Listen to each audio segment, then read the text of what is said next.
Hello guys. Hey, and yeah, congrats on finishing the college course. That's really cool, man. Yeah, so as you know, we're kind of continuing with the sculpting on this.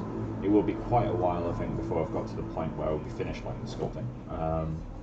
Maybe after one or two more streams, we can do a block out of the topology, because obviously it's not going to, proportionally, it's not going to change it that much to the point where it need different topo.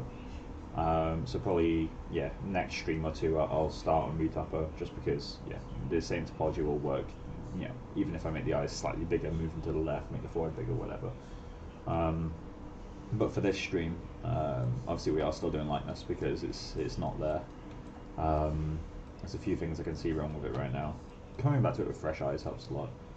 But yeah, so I'm just going to get on with it, really. If anyone has any questions, I'm probably not the best person to ask because this is way out of my comfort zone. But, feel free to ask if you want to. Just turn off clay buildup. I'm just going to go into, I guess clay buildup is the only one I need to change. So let's be there. And let's get on with it. So, yeah. Where's my Wacom pen? There it is.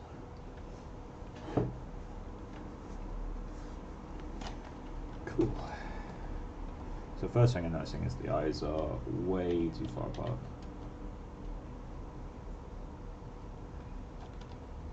Oh.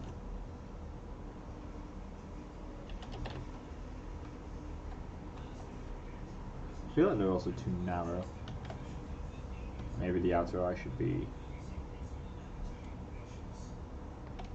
That's quite filled up.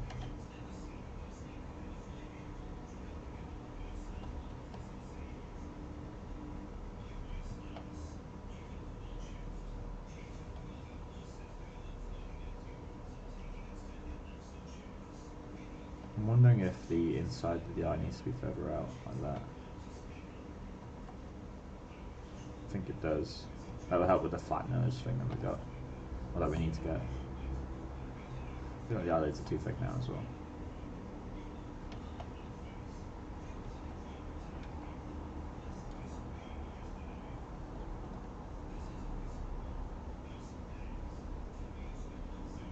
Becca, how are you able to comment? I can literally hear the shower running. He just stood next to the shower while it's running. Right. So I think one thing that I'm massively missing, I need to fix the volume of the head here, but one thing that is really messing with it, the mouth is probably one of the weakest areas.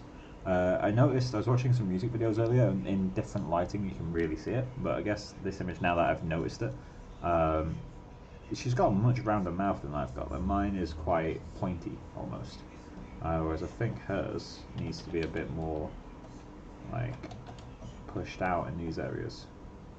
Maybe I can do it with clay build-up. So I'm not too precious on any details yet.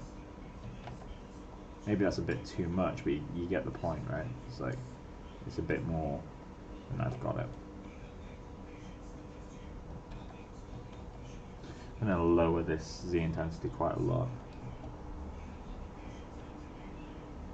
Lowering Z intensity obviously will take longer to do the large shapes, but at the same time it also means we don't get the what's the word I'm looking for? We don't get the same like striations we get from the clay brush normally. Like if I put this on like really huge intensity and just do that, and put it on low intensity, you see how these lines aren't as visible?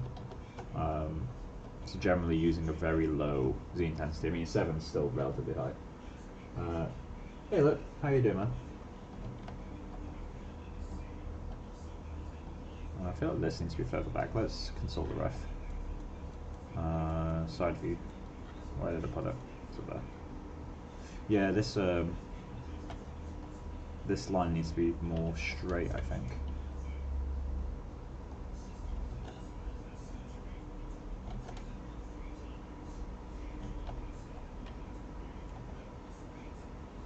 I feel like the bottom lip needs to be out further than it currently is as well.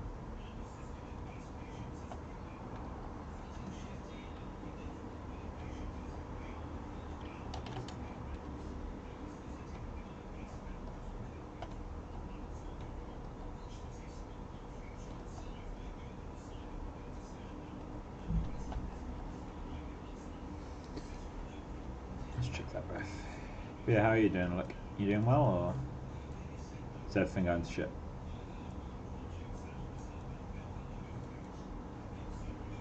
Kind of see the shadowing there.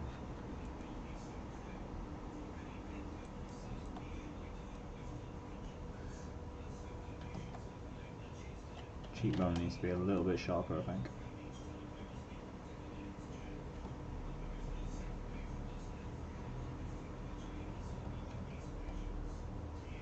Need to fix the back of the skull. That's something I'm not too worried about.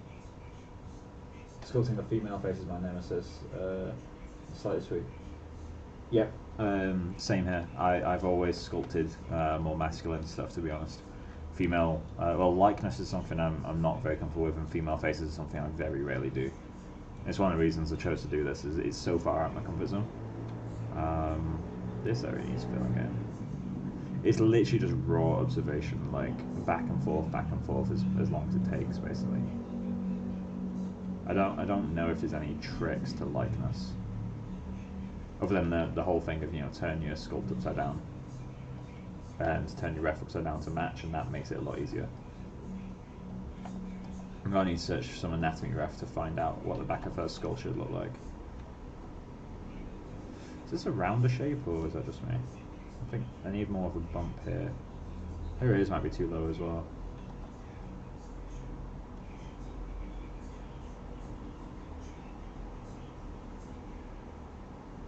That's such a weird shape back here. Staying alive. That's good, man. Yeah, her ears are too low. Because the nose, I'm still so unsure on that. I feel like I need to start doing camera lineups before I can tell. But the ears are definitely too low. Let me just see what the best ref I have. Is this the best ref? I mean, her head's slightly tilted back in this, because her mouth is on line with her nose. That one's tilted. That one's obviously the worst possible angle. Head tilted, but we can kind of track it. I mean, obviously, generally speaking, the lower part of the ear is normally in line with the nose anyway. So let's just do this and see if it feels wrong. Now let's correct that shape as well. Yeah, this is the importance of coming back to a sculpt like multiple days in a row. I also need to check the front profile of the ears. The best image I've got in terms of front on is this one. Like it's almost perfectly front on, whereas, you know, my other reference is, you know, it's a slight tilt. She's looking, well, her face is looking very slightly to camera right, and her head is obviously rotated. This one's not as far off, I think. It's a great ref for the mouth volume, but I think this one is as close as I'm going to get to a front view. So ears need pinning back, that's for sure. So let's do that now. Let's go into move topological as well.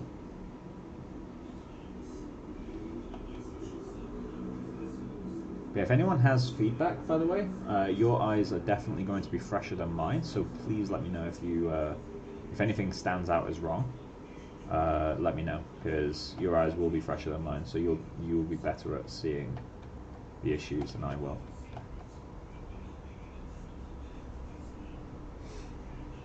She's wearing so many earrings, it's kind of difficult. It's definitely closer, although that shape feels very wrong to me.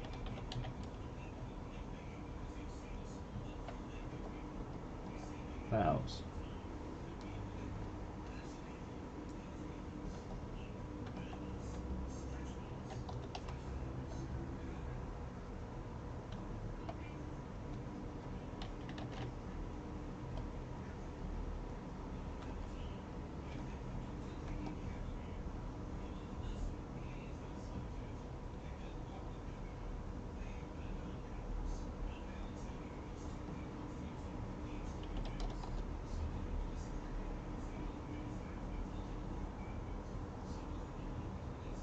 Back of the ear is something we'll focus on later. I mean, it'll be covered anyway, but I want to get it right.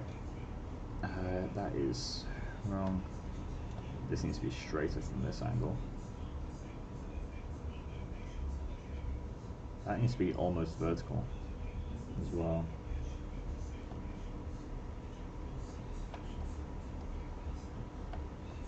Getting like grandpa ears now. I'll undo a bunch of those moves. You think moving this forward? Check. It's hard to tell. It could also be backwards, because there's really not much room between the back of her head. I mean, granted, her head is rotated very slightly towards camera. But I don't know. The ear in general is probably one of the weaker areas. This should be flatter though. And this should be...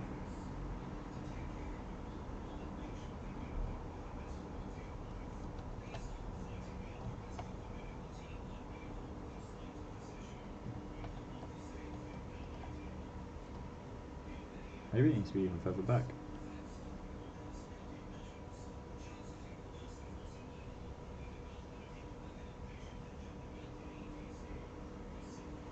What does the 3/4 look like? I need to memorize where these are.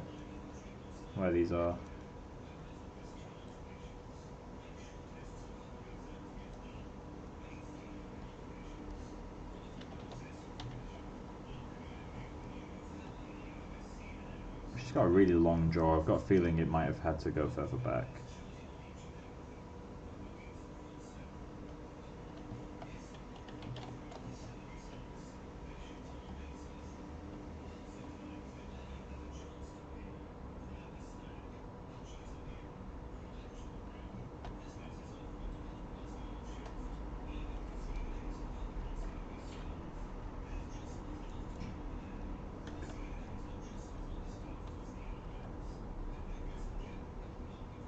I meant the size of the ears.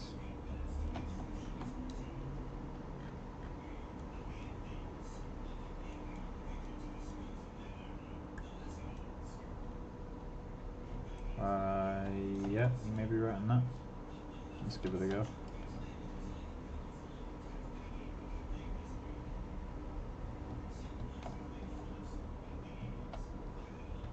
That feels like it might be alright. I need to fix that neck as well. Her neck is super sharp.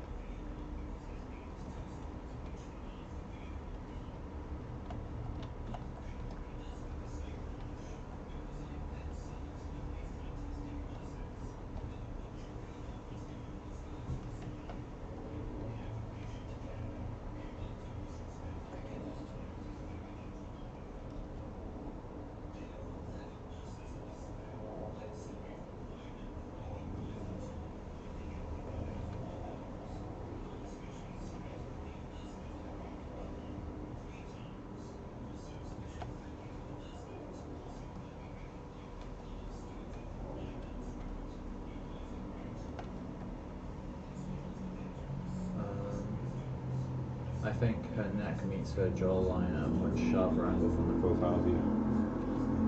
Yeah, this one.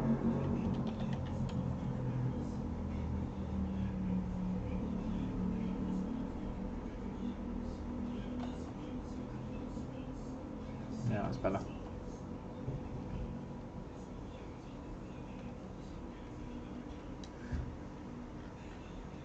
I need to go higher res before I can do much more on the lips. That one feels way plumper than the rest of her pictures.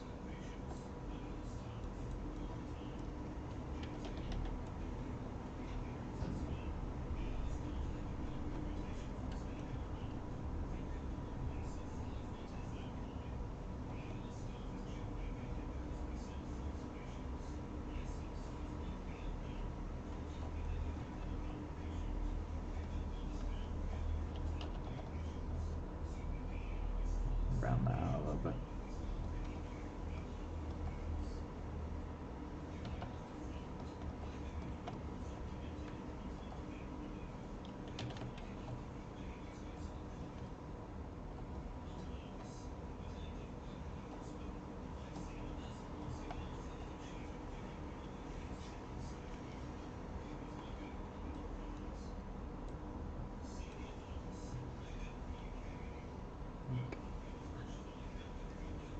Needs more volume behind the neck.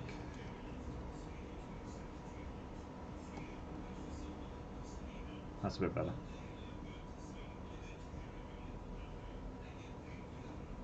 I need to check on the exact insertion points of the sterno.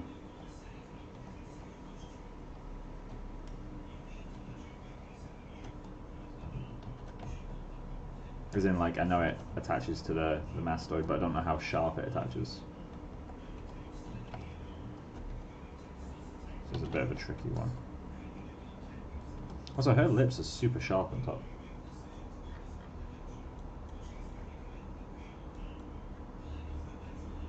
Like, super sharp.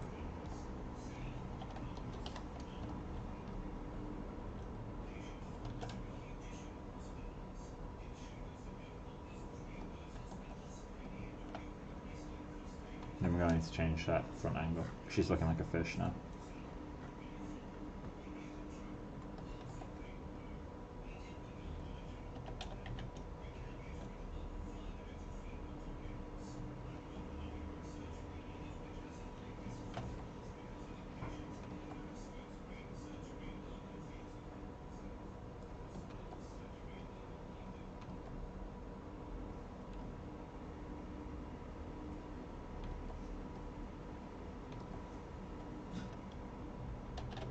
Let's fix the skull. Let me find a picture. I doubt there's any pictures of her with no hair, so let me find an image. Who would be a good example? I can just search female head bald.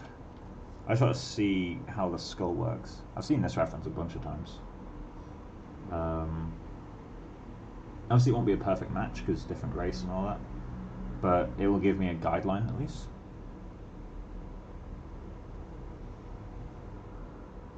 I'm just seeing what images.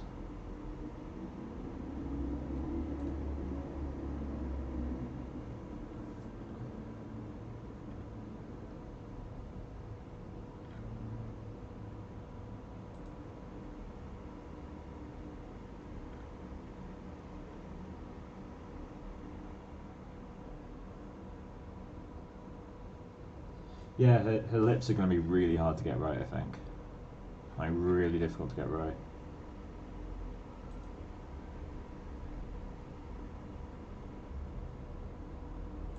I'm going to quickly sort out the back of the head with this one. Obviously this is the angle that's most wrong, but let's just quickly fix. So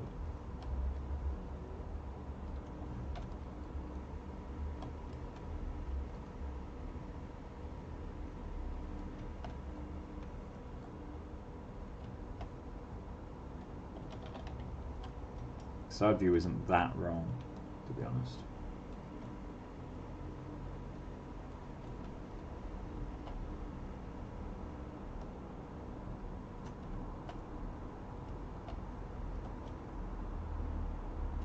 I think the tallest point in the skull is slightly off though. I also need to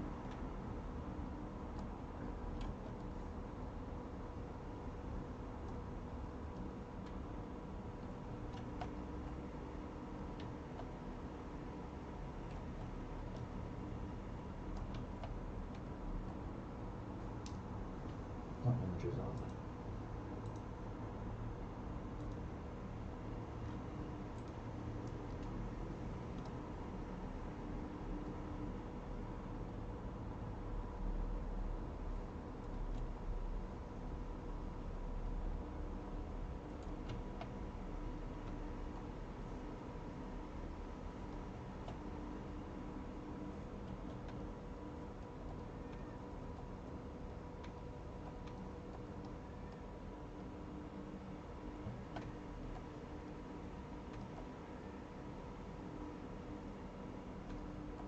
Obviously we'll need to fix this at some point, but that's not my main priority. It's such a weird shape. Okay.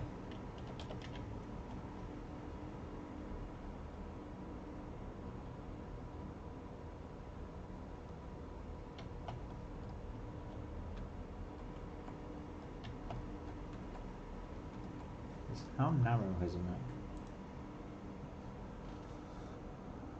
The neck is quite narrow.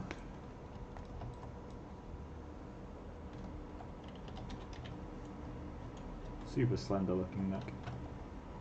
Maybe not that slender, it's hard to tell. Skull shape feels better now though. Not perfect, but better. I'll have to check some real skull reference later. Like actual like skulls, not just heads.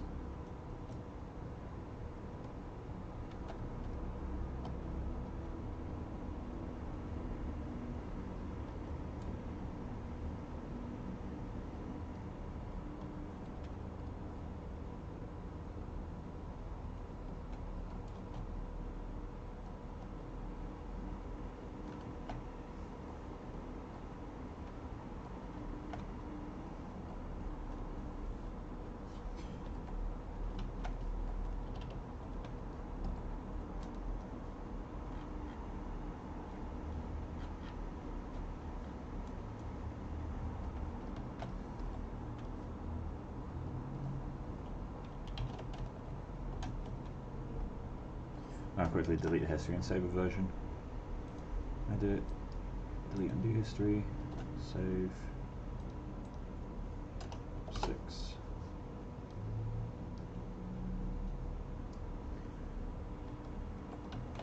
Yeah, the skull volume's off on this side section. We need to have a little bit more here.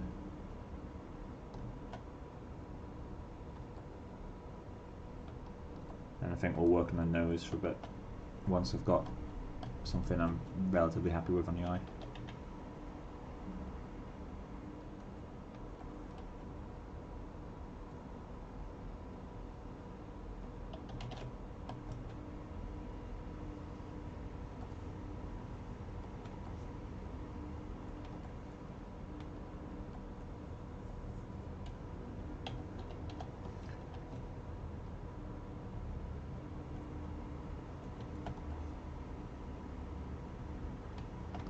One thing that will help me a lot is getting this angle from the side view as well. Her eyelids are quite angled forward, which is going to be really tricky to get, I think. It might be something that's easy to do once I've got actual retopology in place. Let's just try doing this. Just to get a bit more of an angle in there. That helps.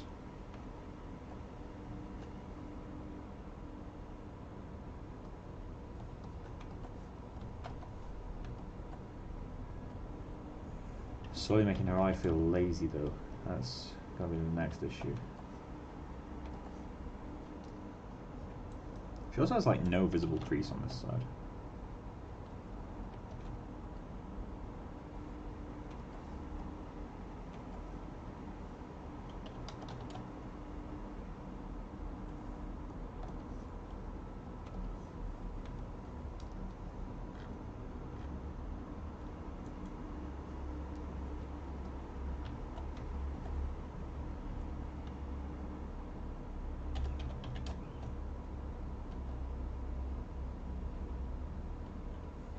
Might do dynamesh this in its current state. I'm gonna start applying subdivisions. So now I have a little bit more control over the shape in this area.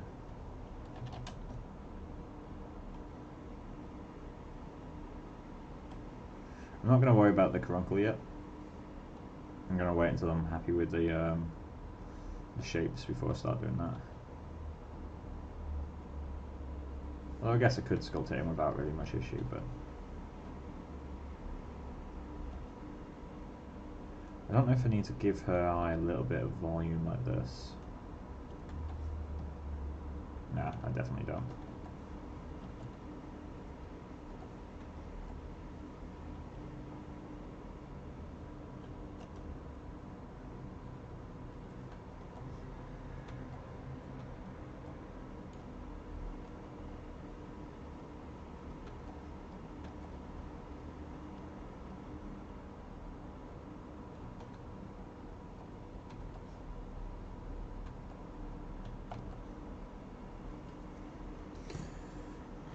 One thing that'd be helpful as well is finding out how much what focal length was the camera that caught these images, or some of these images. Normally portrait photography tends to be quite a long focal length.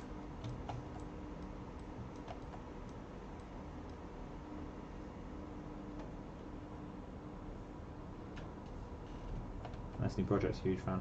Yeah, she seems pretty cool. As I said, like I'd never really heard of her before. Like, you know, in the last project I was looking for twig reference for, you know, in the fur of the Rowan creature, but I've listened to a bit of her music now. Obviously, I recognised some of it. I didn't know who she was, but I recognised some of her music. Her skull is going the wrong way now, I think.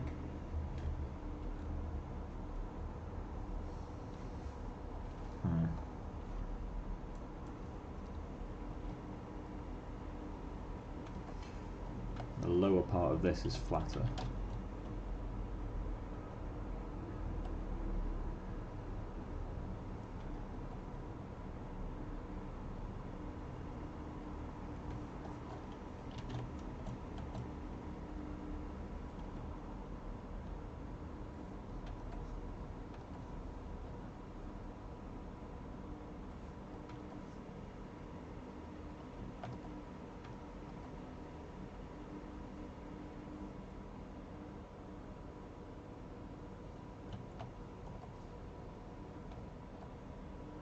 Robert Pattinson's. Yeah, I've seen a few pictures of them together. I thought they broke up though. Yeah, so I was using 85mm for a while. And just like looking at these other images, it's harder to tell.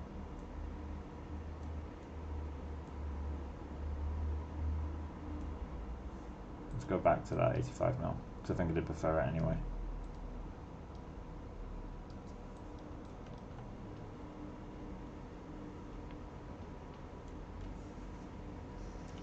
How round is her lip compared to mine? Much rounder.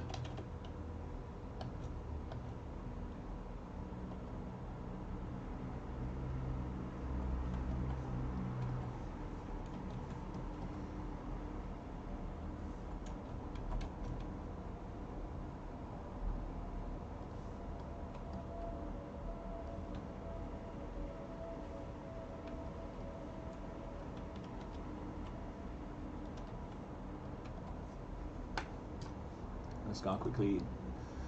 That nah, I don't need to worry about that yet.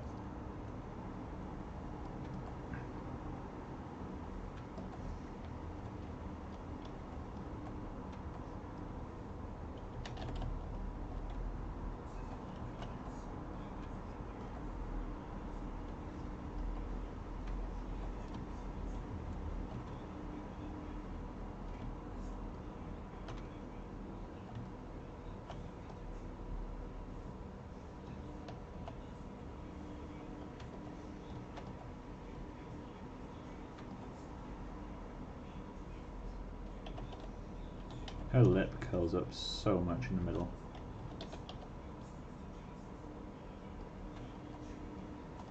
This is where shadowing also becomes an issue.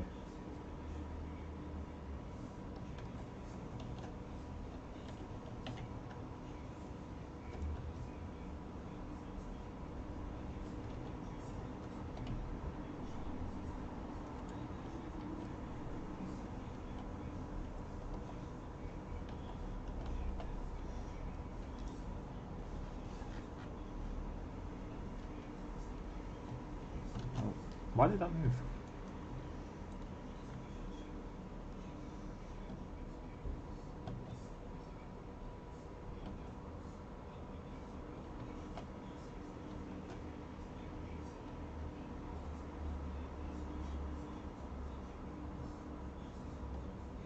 I think I need to pinch this quite a lot.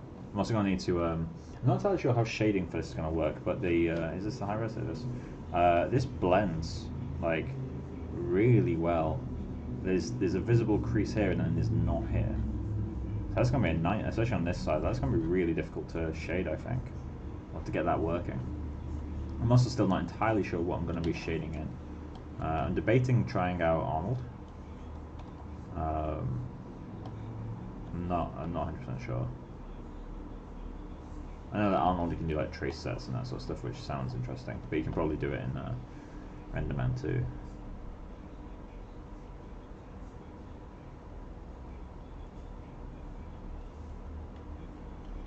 that lower lip is the wrong shape. Let's fix that.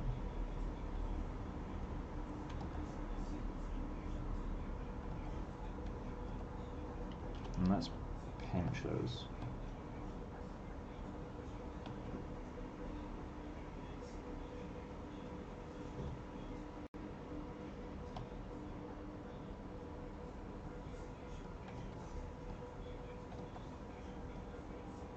I wish there was like a smooth pinch, and I know that sounds like a stupid brush, but one that has like a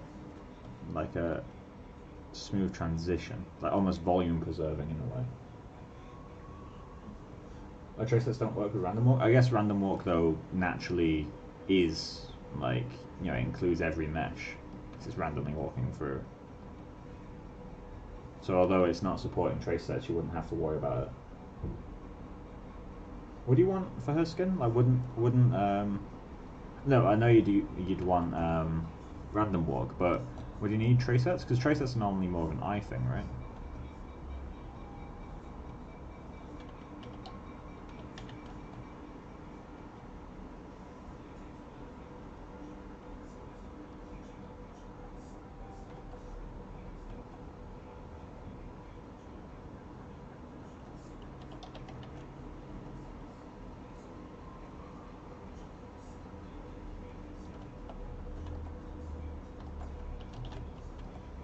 Let's just add that volume back in.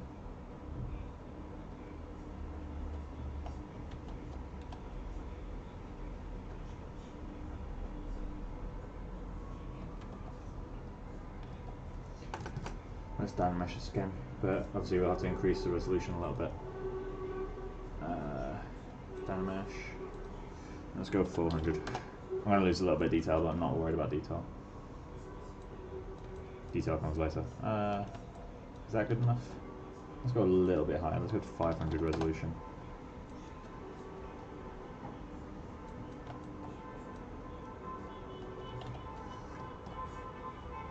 And then one.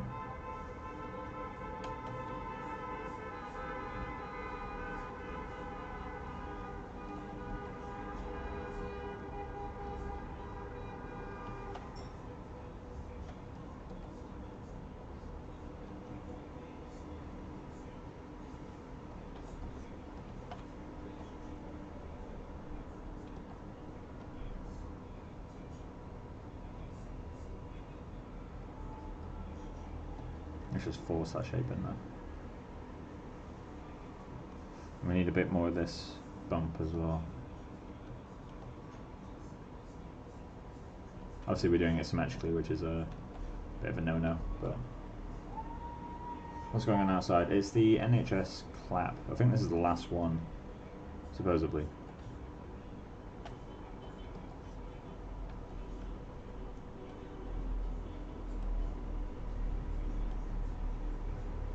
Happens every Thursday at 8 o'clock.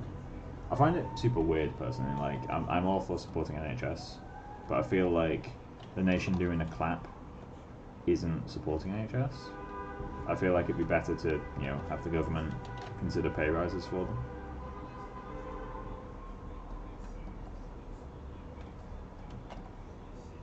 I feel that'd be more helpful for everyone involved.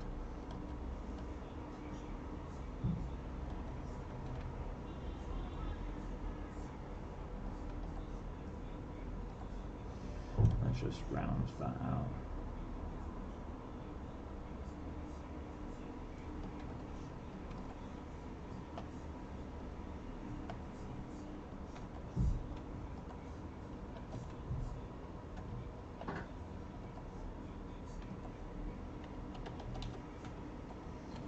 This up is a little bit too much. I feel like I need to get teeth in there as well. Let's just add 2 little teeth. I hate the fact that insert sphere isn't a brush anymore. Oh, that's not what I want. BIT.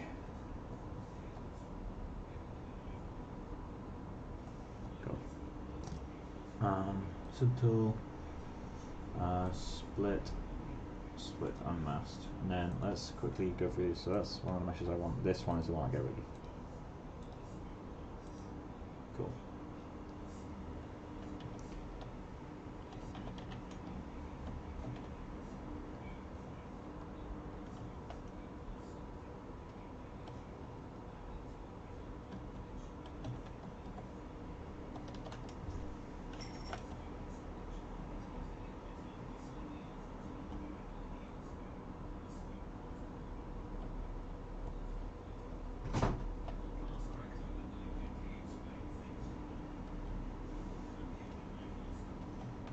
those teeth curved. Hello. Not too bad. Start. What, sorry? Dev was going to make it to this one.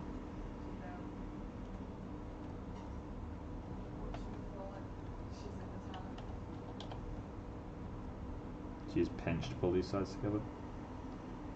There we go. That'll do. Not too bad. Just blocking out at the moment.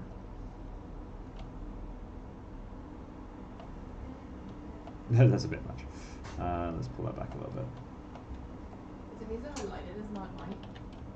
Yeah, it's getting pretty light, isn't it?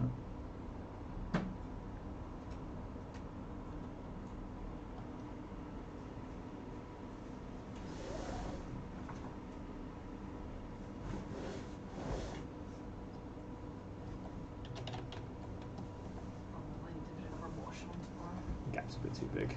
Huh? He's talking to himself, sorry.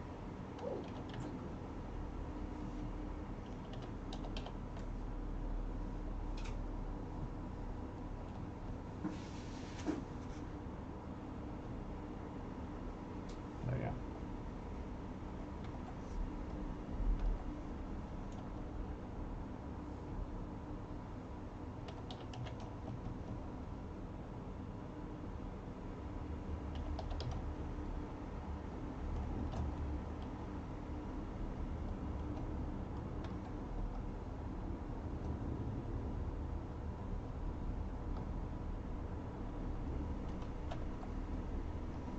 Obviously on the actual teeth I'll spend more time like modelling them correctly. I think for now that will do.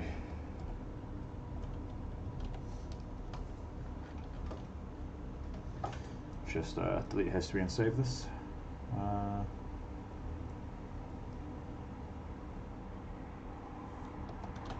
Save it over the existing guy. So upper lid is too vertical, I think. So let's just go in. Just do that. That kind of helps on its own, but we need to pull this guy down too.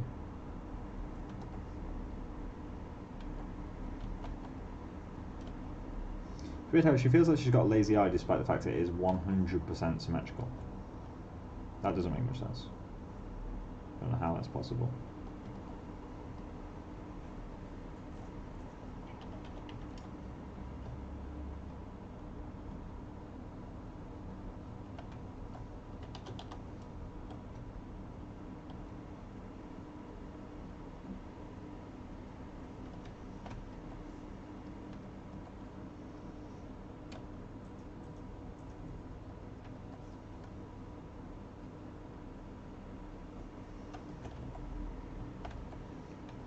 Her mouth is too narrow. Or her eyes in the wrong place.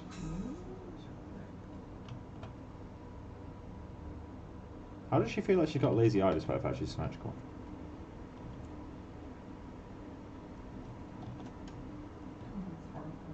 What's it? It's like as if the organs Oh, I saw are that, all yeah, it's place. really cool. It's the skin's just so squishy.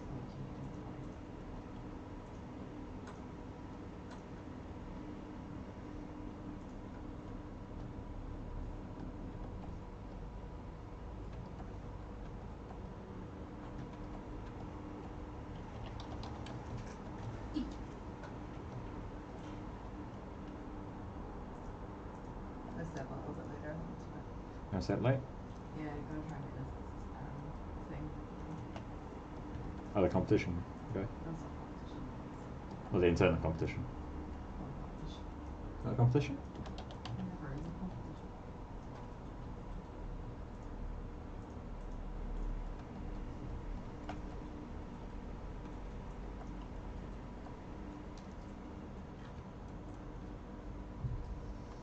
I'm going to ignore those bumps on the lower eyelid for now. I think it just complicates things a little bit. What, sorry? Still. Right, eyelids are too thick. Thick. Is anyone here who's here? Did you just say, is anyone here who's here? It's Alfie, he's joining us. talking really quietly? Because I'm still doing this today. Ah, okay.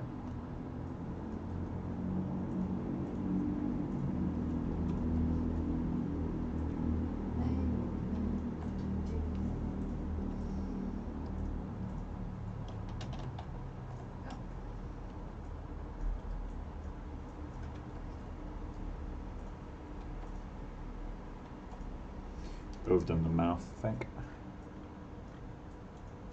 It's going to be so hard to get this top line. It's going to be especially hard considering how bad ZBrush's lighting is. It's the most annoying shit. Is there no way to relight it? You can add more lights, but then you're flattening it. Like, the problem with it is how deep the shadows are, but if you add ambient, it just makes the shadows a different colour. It doesn't really change how strong they are. You can try a BPR. Try that. Yeah, if the shadows are just like that little bit shallower, how much easier that is to see what you're doing. Let's say we got that. It's like, I'd really love if we could just get shadows like this. Does anyone know if there's a way to do that? The soft shadowing? Yeah, viewport soft shadowing. So if you look at like the temples and the cheekbone, like that's with the default shading, and then if you render it, it's so much easier to see the forms. Yeah. But I don't feel like you should have to render to see that level of form. I feel like that should just be, there should be a way to do that in the viewport.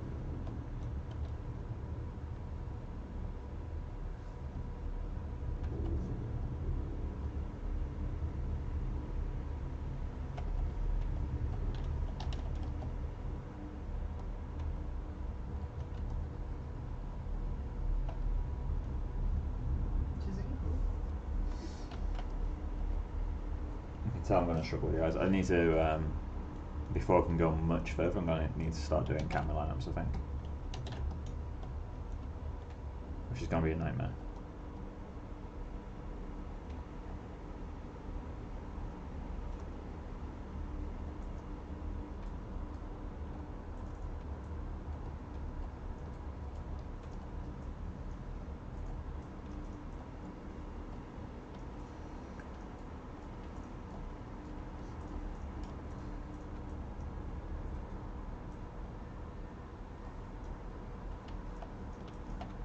That is not correct. 3/4 might be helpful for this. Not amazingly helpful, but it will do.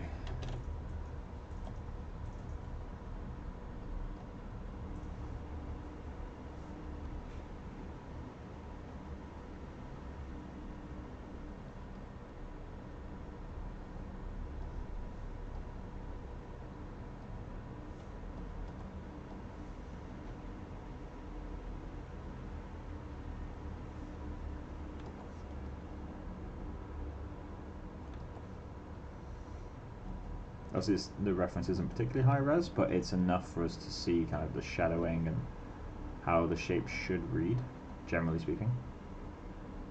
So I can like do that to get that line in.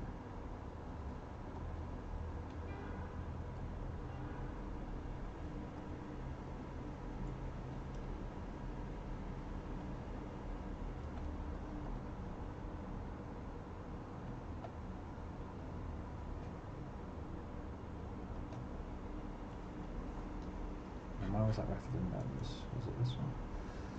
Her nose is amazingly flat in the middle. And again, because of those fucking shadows. Let's try rendering. That's not much better either.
Let's change the shadow softness in the renders. That's not what I want. Render properties.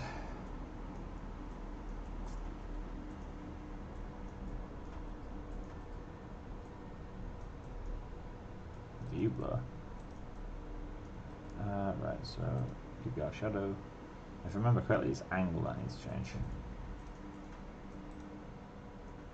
Yeah, that allows softer shadows. Cool. Angle is basically the sharpness. Render. Let's increase the angle. Let's increase the shadow rays a little bit. There we go. It's a bit more helpful. So, nostril's getting closer. The top of the nostril needs to be further out than the bottom. So I need to do that. That might be too strong now.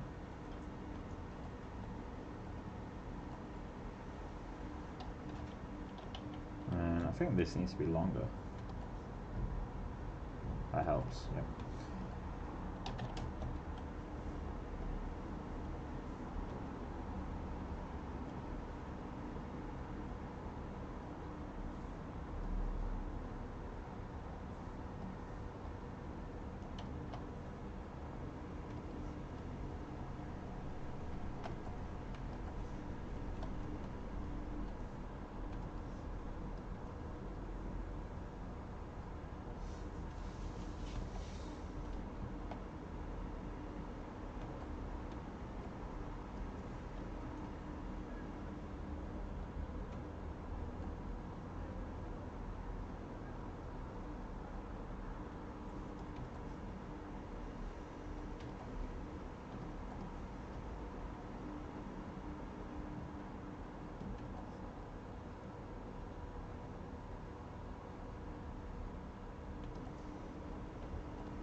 Yeah, let's get some back to the back of the ear. I doubt we'll be able to find a picture of her, the back of her ear.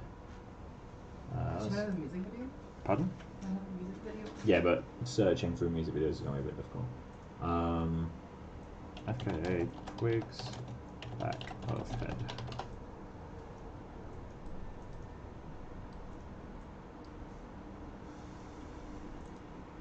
That's a nice side ref, but it's a bit of a weird angle.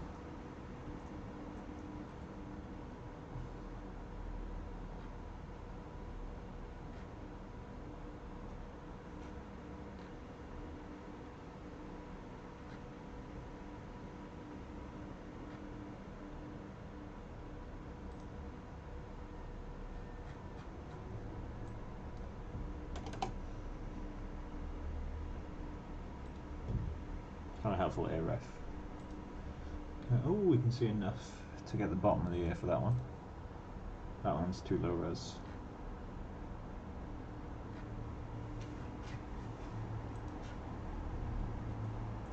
Is there a higher res one anywhere?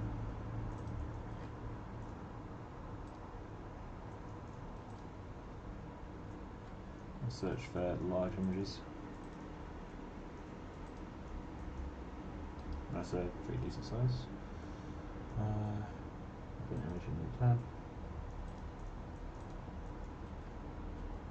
Can't see much, but you can see something at least. What else is there?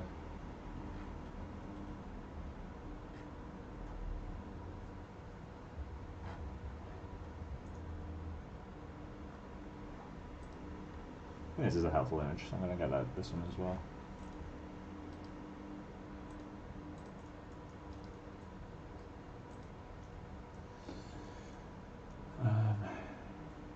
I'd say this is a front image more than a 3/4. So let's get, where is it?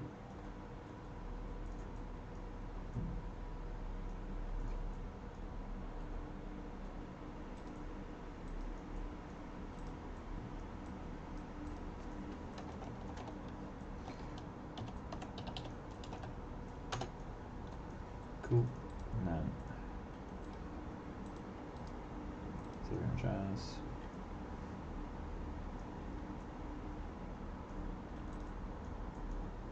I think this one's high res version of that same image.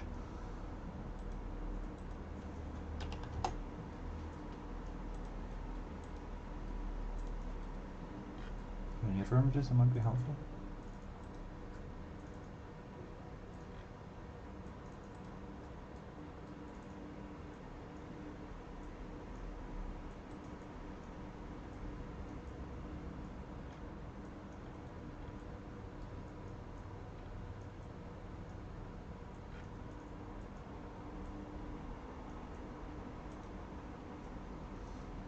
Close this for now. Going to, where is it? So that image is at the high res. Oh, this might have been the same image. Alright, cool. So let's get rid of that one. Where is it? So we can get rid of background too. I'm pretty sure it's the same. Oh no, it's way bigger.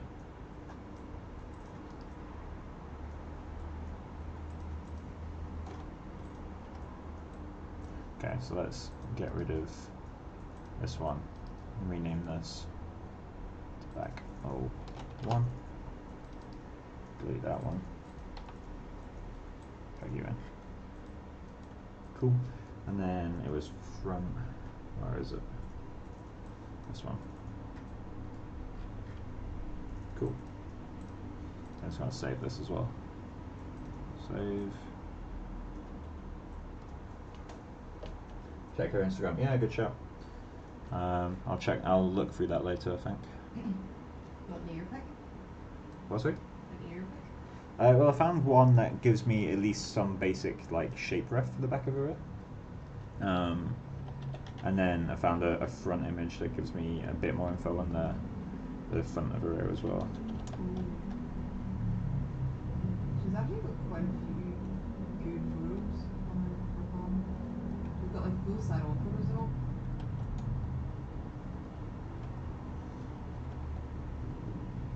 She's got lower 3/4 photos now. Like, look at that one. What? Oh, that's cool.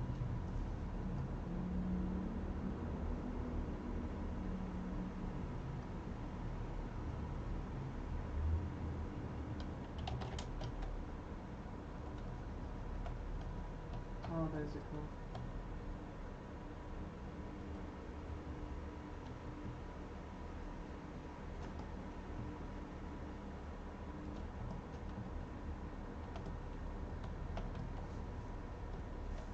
Let's go into brush, masking. Oh no, auto masking. They did a 3D scan of it or something? What? Look, that's definitely a 3D light work. Yeah, it is. Cool.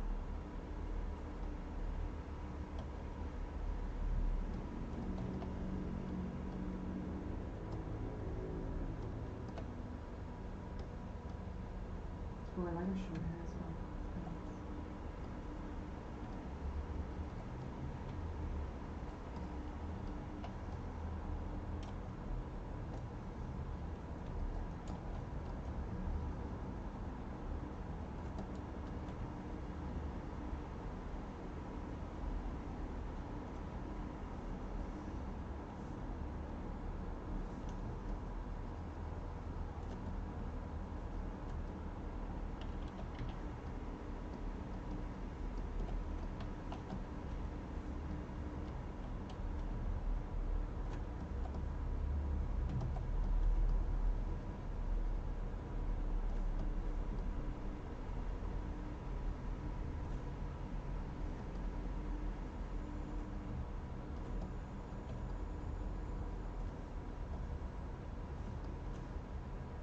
Like, What?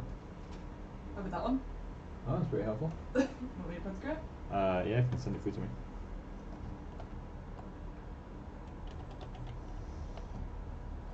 She also is an artist. She's a sculptor as well. Oh, sorry?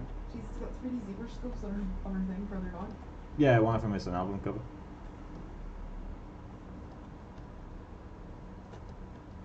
Yep. And it was black. I wonder if she's the type of artist that would share stuff that she finds like this. Granted, I'm not saying that in like a I want this to get shared kind of thing. It'd be cool, but She's got, I remember her music video because that might have been what the scan was for. Yeah, that's an ear photo that I have. Put her mail her. Can we have a photo of the back of your head, please? For science, I swear. And technically, it is for science.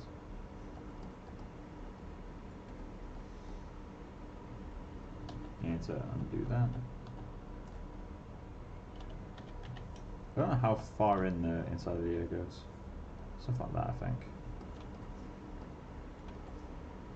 Okay, and I can send me an image.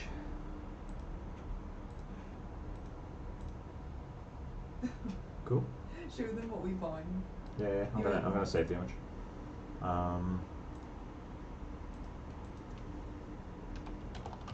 I deep dived her Instagram.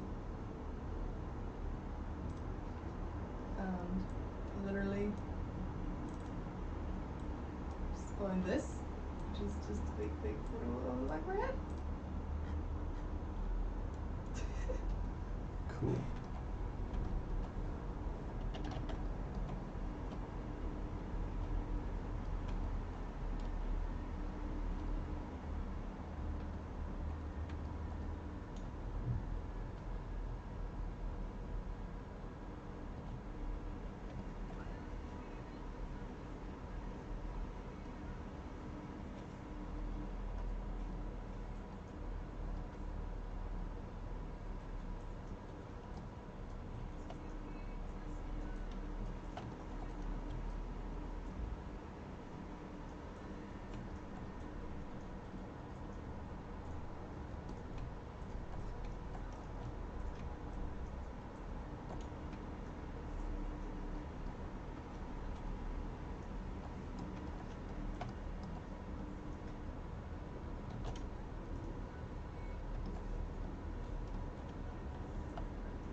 To close that window on the screen.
Cool. That will do for now, I think.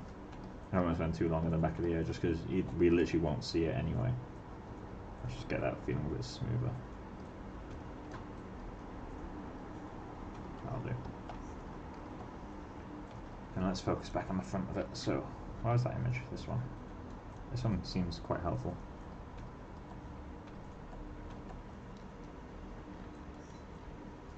Her lower lid seems a lot more pronounced in this image. It's really annoying. Her lower eyelids either don't exist or really do exist. Like they keep changing so much. Actually, I imagine it's down to like the amount of sleep, but like still.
I feel like inflate is such an underrated brush.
feels off with the eye and the brow.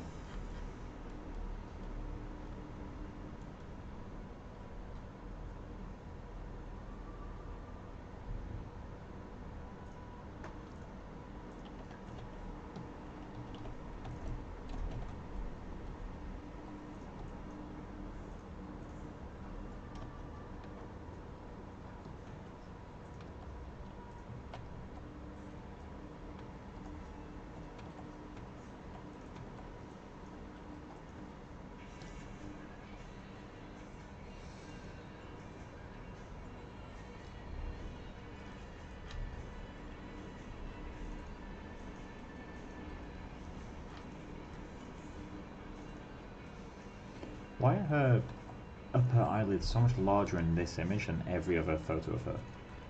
Like, her upper eyelids are quite large, but this is just a different level.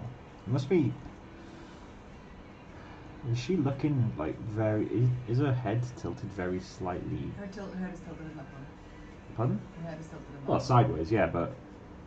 I can't figure out if it's tilted forward or back, though. No, I think she's like this. Because the ears... I know, I think suggests that she's got very mild tilt up, because they come lower, yeah, I think she. and then her upper parts of her ears just about touch the upper lid. I know she has got quite a jelly chin, but it looks like she's gone like that. Yeah, so it's. I can't decide if, obviously her head is tilted sideways, but I can't decide if her ears are low, or if her head is tilted back. Yeah. Although these ones, they seem a lot more in line. So I think she's tilted her head very slightly up, which I guess makes sense because she very clearly wanted flat lighting in this image. Well, the photographer doing it clearly wanted flat lighting in this image.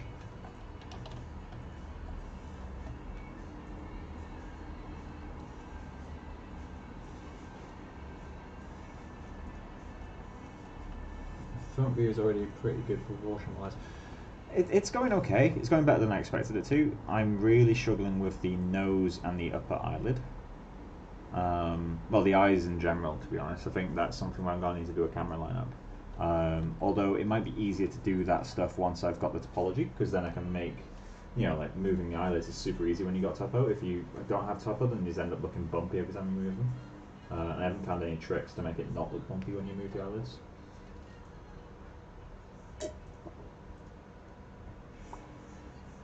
That line of the crease of the mouth is wrong as well. It's just a case of learning, what is pose and what is just who she is. Also, the teeth are way off. But I can't tell if that's the lower lip.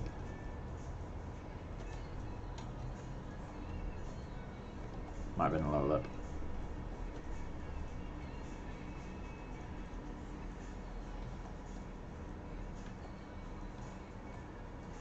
This area as well is going to cause a lot of confusion. Let's consult. I think my new favourite reference is this one.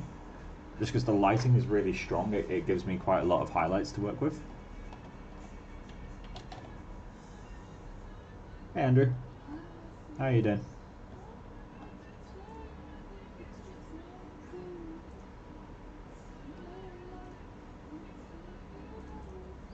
Yeah, this image of her is great ref.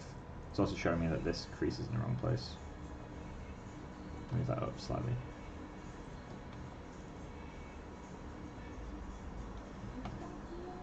I was wondering if I want to go with the lower eyelids that you see in these sorts of images. I like the heavier lids that she's got. That feels more natural to me than that.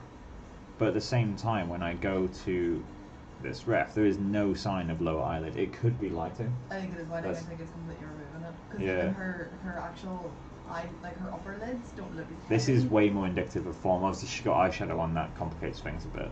No, but even like her depth of her eyes in general. Yeah. See her nose, like her nose looks like an actual nose there, whereas it looks flatter. I still think her nose is flatter. Yeah, the Because nose less is of a something I curve. haven't like. It's got less Oh, of a that curve helped. to it. That tiny little tweak that helps a bit. See this? It's like this bit here. Her nose doesn't almost Which bit? her nose to me. Can you point on your so nose? see this part of her nose? Yep. Okay. Instead of feeling like rounded like this, her nose feels more like yeah, the super actual flat. nose plane. You know what I mean? Like as if you just did Like the African, eye. like the African girl I sculpted for second year. Yeah. Where like, obviously she was like cartoon. Literally looking at the face plane, you know the little face plane man in the corner. Literally her nose feels like that, where it's like flat and two planes to the side. Like that's literally the way. Yeah. It curves into that. That crease doesn't exist, so let's get rid of that.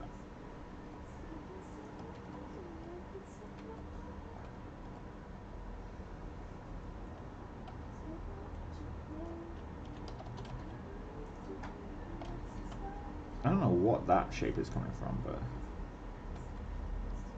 her teeth are too narrow. That's why the teeth are throwing me off right now. They're too narrow. There you go. She actually has grills. What? She's grills now. She's like, oh, really? A blue one here and a green one. I think it's like not sure the link went through. When sending links, put a space between dot and com. It does. People do it all the time. If you send a link that is clickable, it will not send through. Like it won't even pop up as like potential spam. It just doesn't get sent. If you put a space between like .com, you know, somewhere that's really easy, or www dot and remove it from there, that will make it a lot easier to kind of see where to add the space back in, or get rid of the space even.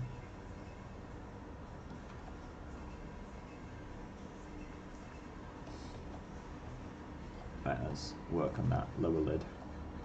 I'm going to trust this reference more than the other references I've been looking at. Just because the lighting in this one is so perfect to kind of see shapes. It's kind of got like a 2-stage, maybe 3-stage crease to it. So I'm just trying to figure out the bottom lid.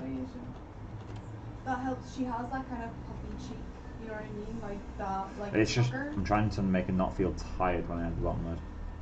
She doesn't feel tired here. She has really pretty eyes. Yeah, her eyes are very nice shape. Though she's wearing lashes actually, so it might not be. Yeah, she's wearing lashes, so I can't follow this for top lid, but the bottom lid I can follow. Yeah, yeah. I'm gonna just throw down shapes until one of them fits. So I think tracing it I'm gonna struggle. It's easier for me just to do something like this and then move it into place after. So that will help me get something that feels a bit more natural. There we go. Bottom eyelids is something that can add so much life to a sculpt. If you give them a little bit around this. I think her body's too pointed. Huh? Overall.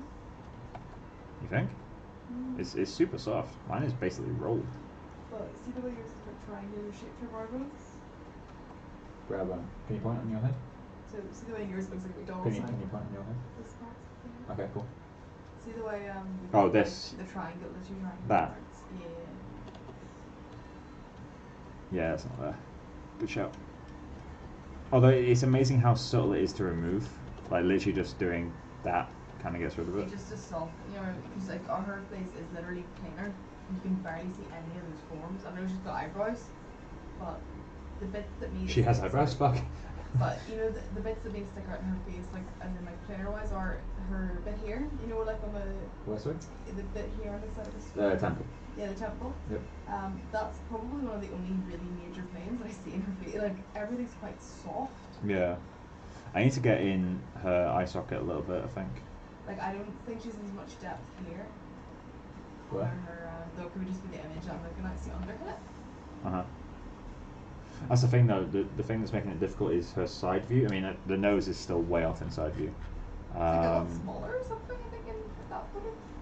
Her lips are still wrong. Her lips look thinner in this image than every other image of her. Let me see. Oh, so I know what's, I can see what's wrong. Thank you for following me as well. What? I'm waiting for the stream to catch up. Well, just look on my screen. Turn complete. There's no point waiting for the stream. Complete service. Zoom in a bit more so I can see. Her bottom lip is more shelf. It's like puckered like shelf, and her actual bottom lip goes past her top lip. Yeah, her bottom lip is dominant. So yeah. More than that. I literally usually grab it. grab the move first. Bit But much. it's this part. It sounds really weird. So you know the way her like lip line, her lower lip line here, her lip actually comes up like this. Her lip is actually. I can't see your hand is blocking the view. Sorry, yeah. So her lip line is like jutted over, obviously this part. So it like feels, that. Yeah. Right. Yeah. It feels more like circular. Like I could grab her bottom lip. You know what I mean? With like chopsticks. Chopsticks. Yeah, it feels inflated. You know what I mean? Like that kind of Like that. A little bit.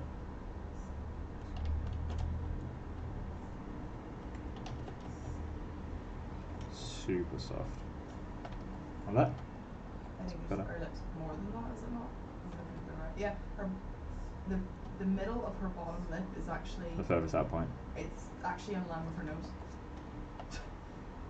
Yeah, but some of that could be her head tilt. True, you could grab that photo, I suppose, and kind of bring her head forward, you know what I mean? The nose is probably the furthest off bit in the entire character moment. Yeah, I think her nose is more like a little tiny point. It's like my sister's nose, and I swear. She's got that little, see this bit? It's her nose again is more Wait, like, what bit are you talking about? this Okay, bit. yeah. This part's more flatter, like it reads like that to Yeah. me. Whereas yours kind of curves. Which is a nice curve, but Well, hers does have a round silhouette. Like if you didn't look at that shadow, this shadow here, it's round. yeah. She has the exact same nose as my sister, which is really annoying to draw because she has, you can see it here on her. I've got a feeling I need to round out the front and sharpen that side bit. Yeah, that's what I think it is. Yeah, it's like you're getting annoying. If I do, It's not basically slight. if I overdo it for a sec, I need to round this bit out and sharpen that bit, I Yeah. think, to get that general look. I think her nasal balls, this is out of her nose. These parts. The nostrils. Yeah, nostrils. I forget the word for nostrils. I think yours are too. She's even laughing at me. Like, I think yours need to be. Can you zoom out the rest a little tiny bit? Sorry, just very close. Are yours a bit too full? It's really hard to tell. The deep shadowing in ZBrush makes it really hard to see this stuff. And Devla's joined. Hey, Devla. Hey. I'm your favorite person. Mike's just here for the long ride. I'm here for the what? The ride.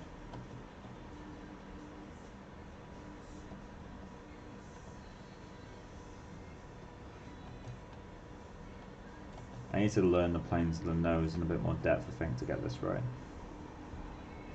Research. Yep. Anatomy. Never stop learning anatomy. Literally can't. Mike literally has my favorite mood board, it's just images of FKA. What's it? You like my favorite mood board, it's just loads of images of FKA. Oh, really?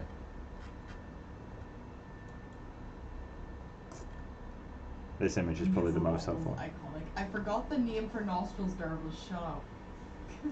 You'll learn anatomy one day. It'll be a good day. It'll be a good day. I've read the word for temple. The amount of times you've given me feedback where I'm just like, I'm having to use all the possible anatomy knowledge I can think of to figure out what the fuck you're on about. What was the one where Your knowledge of shapes is incredible. Your knowledge of anatomy, that will get there over time. It was the day that I was speaking to you about something and I was describing it as cashew shaped and you had no idea what the fuck I was talking about until I drew it on the actual image and you were like, oh my god, it is cashew shaped. Yeah, that's the thing. Like your shape library in your head is incredible. You just don't know the names of shit yet. Oh, balls! I just realised that. Nasal balls. Is it still on his head? Yeah. No, I stupidly. Why are these 140,000 kilobytes now? Is it just the polygon count increase? Uh-oh. It crashed.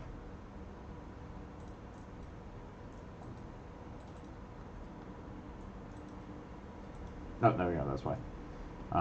Cancel that. Edit, delete, undo history. Save it again. And then I want to check. Yeah, it's just the amount of polygons now. I mean, it is 1.9 million polygons, which is a bit much for a block out, but I don't care right now.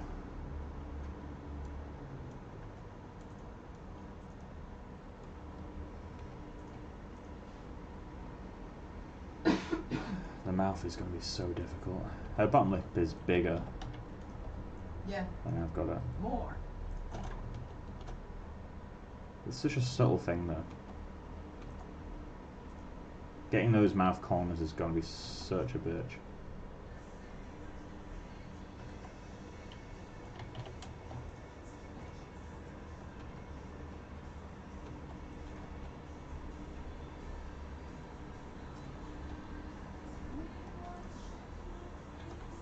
That isn't in the ref.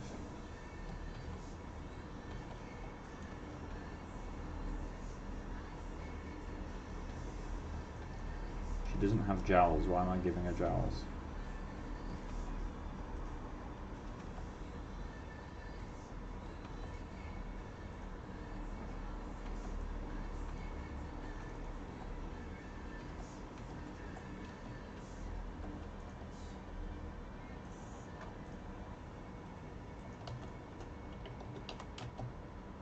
I think a very mild roll to the bottom of the bottom lid is such a helpful little thing. How useful is it for digital sculptors to know the language of anatomy? 100%.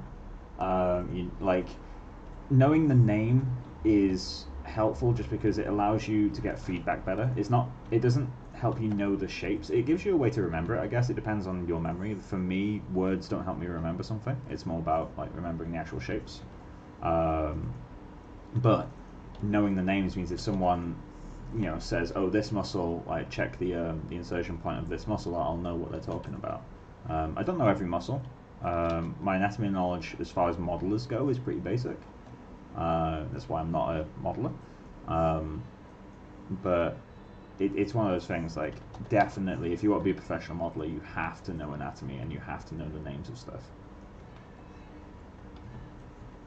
Granted, clients will never give you the correct name. They'll just say shoulder muscle, but everyone knows what shoulder muscle is. But when you're getting proper feedback and it's like really in depth, then it's helpful to know that stuff 100%.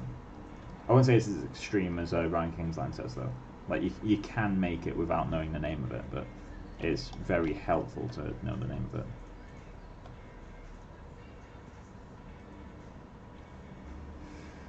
This is too long.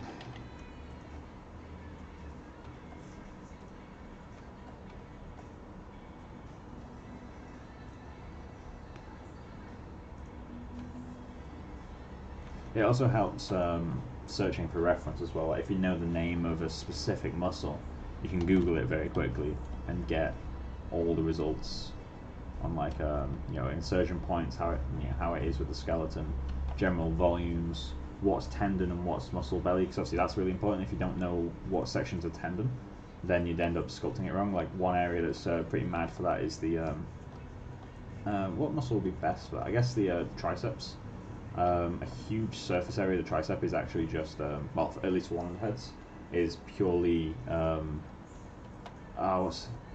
like tendon or like fibrous sheet rather than actual muscle belly.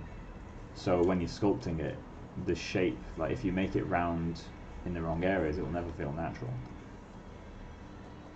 So if you don't know the name of muscles, then you can't really find out what's tendon and all that sort of stuff and what's actually muscle.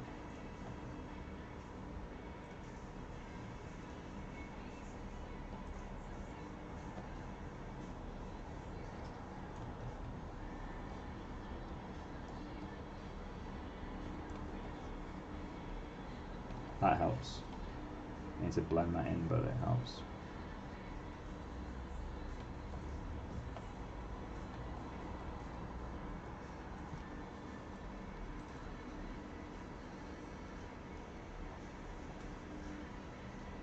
Nose is too wide, I think.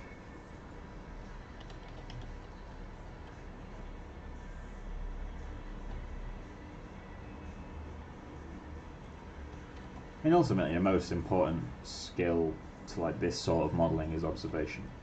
Like, if you had to pick one skill, so like you know anatomy or you know observation, then all the anatomy knowledge in the world won't help you if you can't observe your reference and actually replicate it.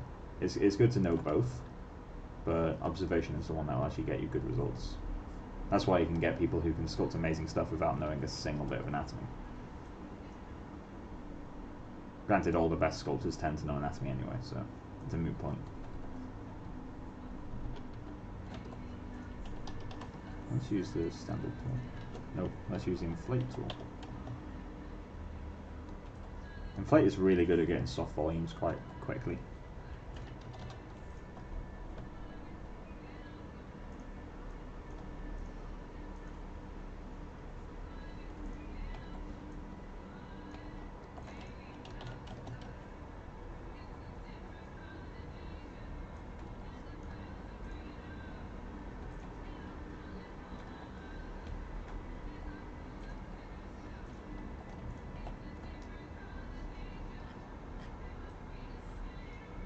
What other side images? Oh, that one might be helpful. Ah, it's too low res. That's a shame. How about you? This is alright.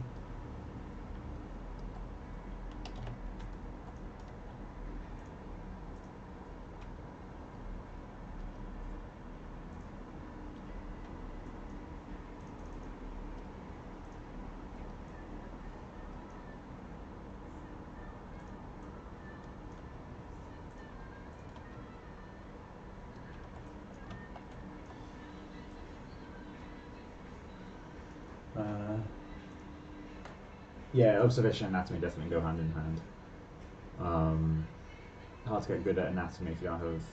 Well, technically, it's you can get good at anatomy without observation skills, but you can't get good at applying it without observation skills. Like you can get people with no observation skills that can name every muscle in the body and tell you exactly where they attach. Which, by the way, if anyone is watching this and they're wanting to learn anatomy and that sort of stuff, learning skeletal attachment points is probably one of the most important aspects of it. Knowing the names of the muscles won't do you any good if you don't know where they start and end.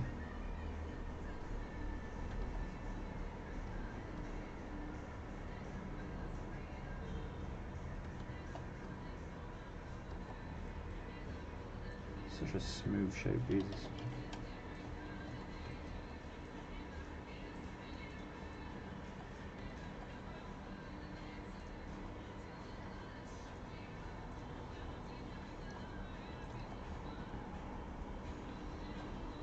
That nose is well off.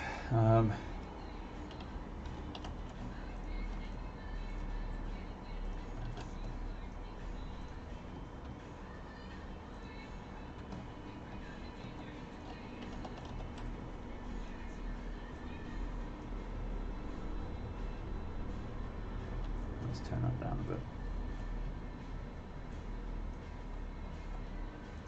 Trim dynamics to the rescue. Love this brush.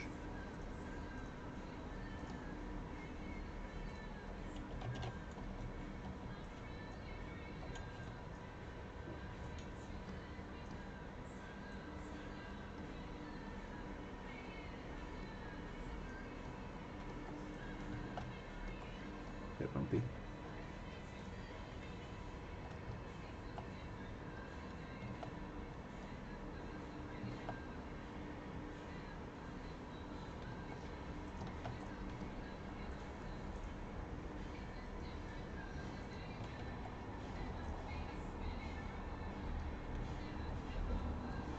Still up behind the ear doesn't feel right.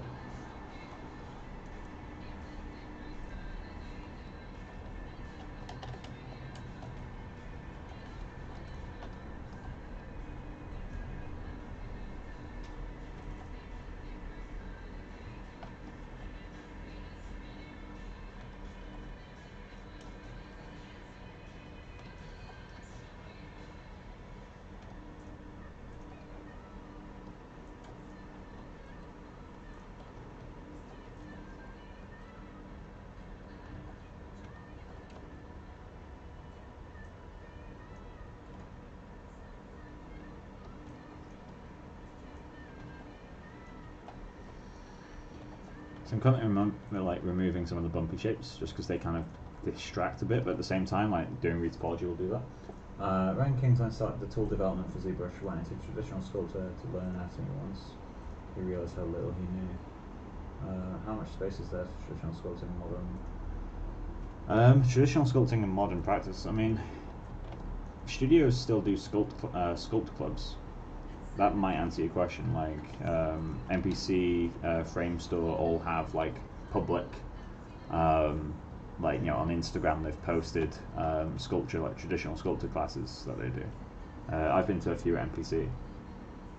So although I don't think it's directly used anywhere, just the skills you get from traditional sculpture are like super helpful. I'm not an amazing traditional sculptor. It's something I struggle with, just because my hands are a bit too clumsy. But it is quite a helpful skill, I guess.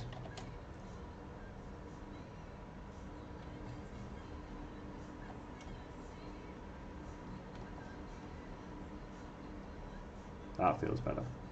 Let's pull that in a bit now.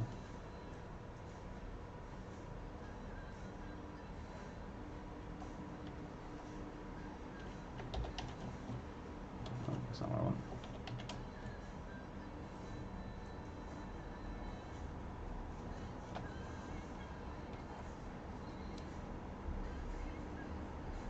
Yeah, it's still practiced.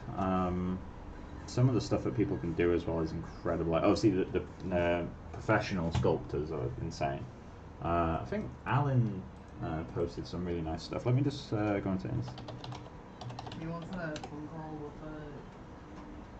Derek, if you're watching, you remember this? We had a phone call with this guy once, Carlos Fuente. He was the original special effects artist and he's used for pitch work and all, but he refuses to work in CG. He only works in like real life, sculpture, and that he's involved in pitch work for loads. So like, he was involved with the Grinch, Prometheus, but he refused to do anything in ZBrush as to show his concept. It was all done live.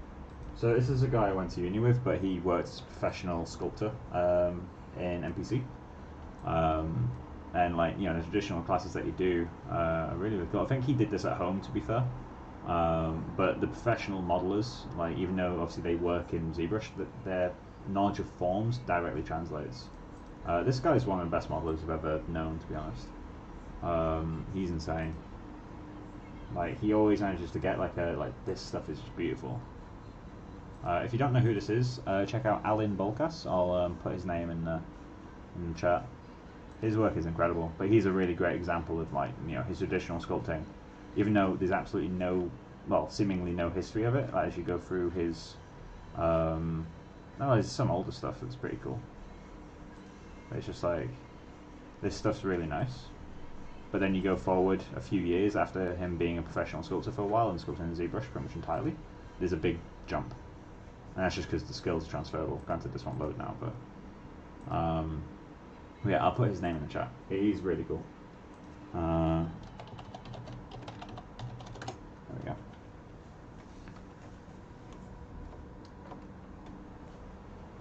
So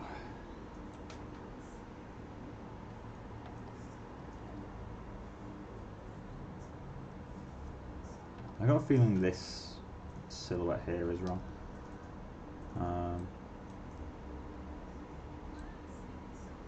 I think the cheekbone is coming out too far. It's too sharp. It needs to be flatter.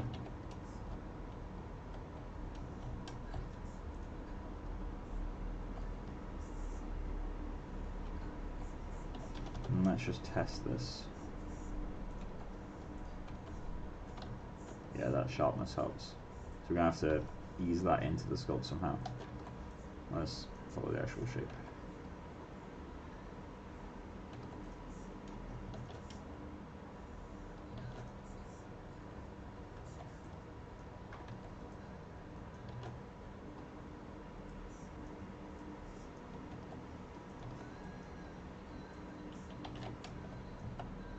Just smooth that in.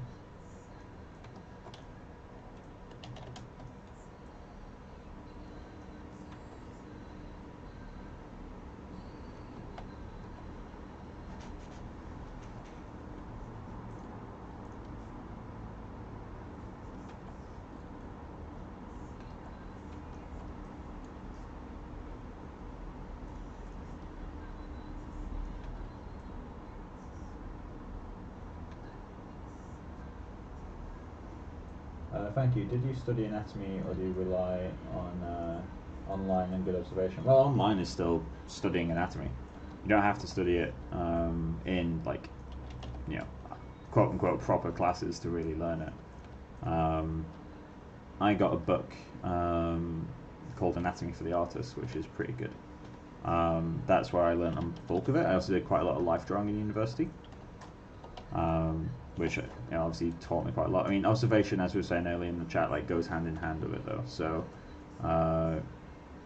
you need to learn observation skills to get really good at anatomy, I'd say.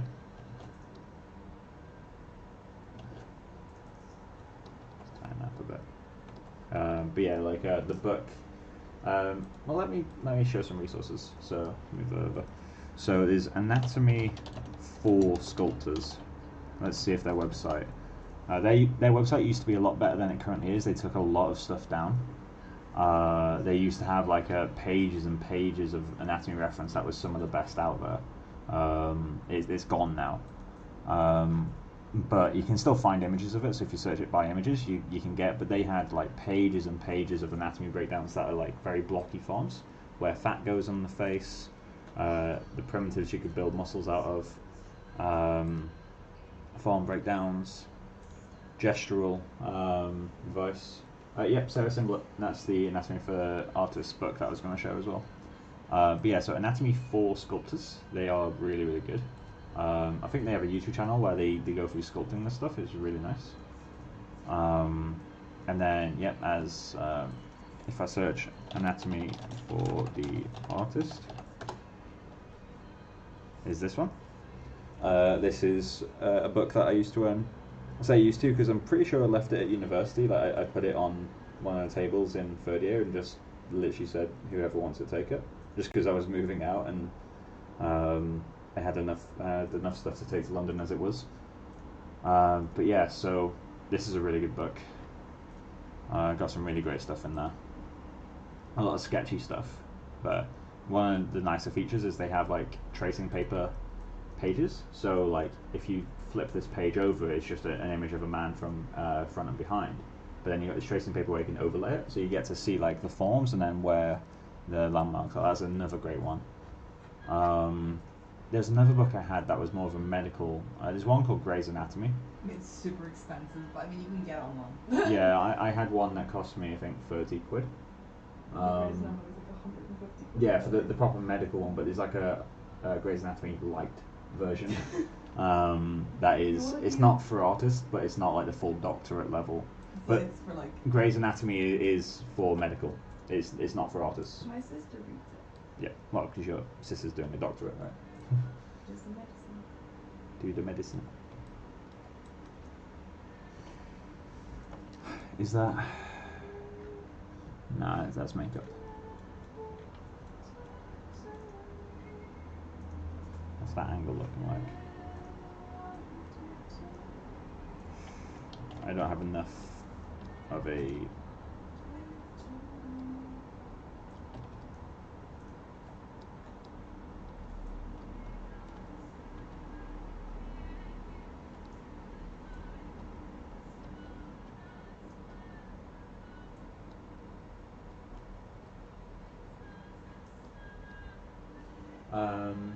Oh yeah, the Lanteri. Yeah, he's incredible. There's also Philip Thoreau.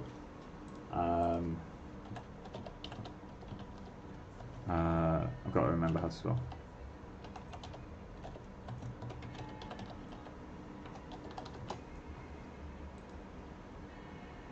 This guy's amazing as well.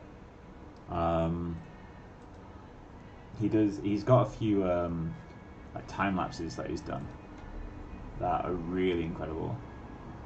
I'll mute this, I'll just kind of skip through it. But they're very old videos, but they are incredible. Like this one, Sculpting the Art Critic, is like, I remember watching this video when it was quite new.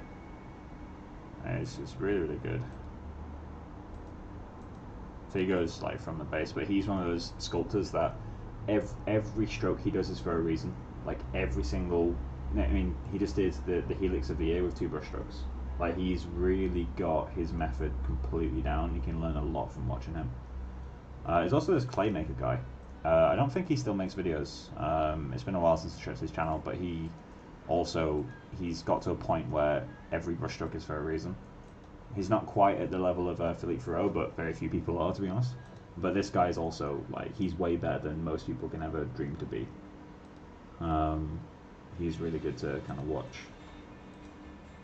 And that's one thing, like, obviously these are traditional sculptors, but ultimately sculpting is still the human form. You know, fundamentally we have the exact same reference out there that all the art classics had. We have the same stuff that traditional sculptors have. We have the same stuff that that life drawers have, like really good ones. It's just we focus on digital creation of them.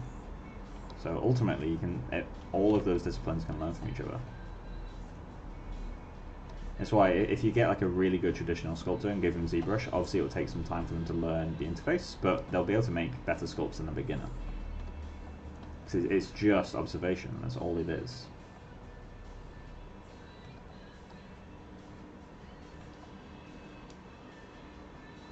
Let's check the mouth against this reference. Let's just move that.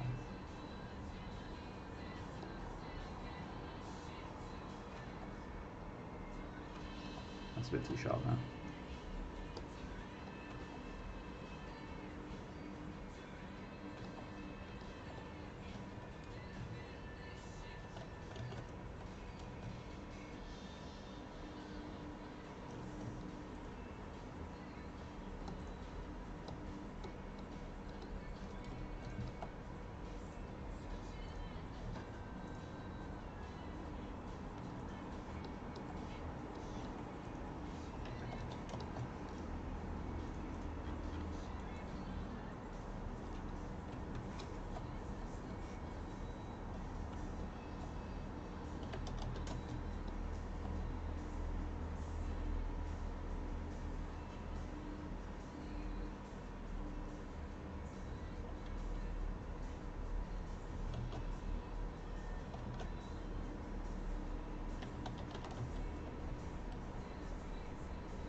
I feel like I should work on the shoulders a little bit. Context is really important. So, what images do we have? This one's pretty good. Let's get that. She's got really straight collarbones.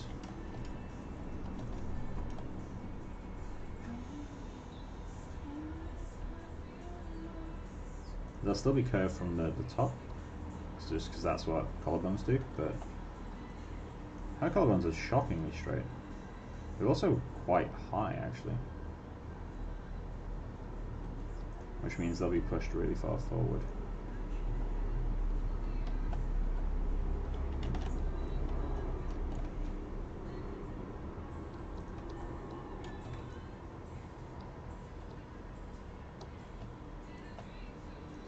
Thank you. How can you match between your main position as a look dev artist and practicing? I'm not a look dev artist. Yeah, Becca's a look dev artist. Oh, he deleted the message. I won't answer it then. I assume he's going to retype. I am but a babu. You are a babu. You're a very good babu. As I've said many times, your eye will get you really, really far. Thank you. How can you manage your main position, a look dev artist, and practicing learn other stuff like modeling and so on? So yeah, as I was just saying, I'm not a look dev artist. I happen to do look dev. At the moment, I'm a generalist. Although historically, I've been a groom artist for quite a while now. Oh, that was weird. In a sec, let me just get this guy in place.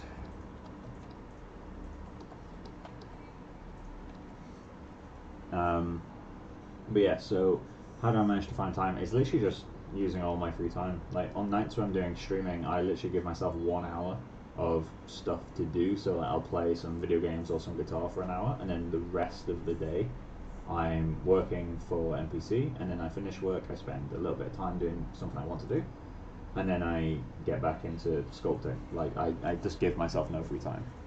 'Cause that's the only way. Like if you're working full time, there is no other way to, do this stuff. There's no like cheat shortcuts you can do that allow you to practice stuff while not burning up your free time.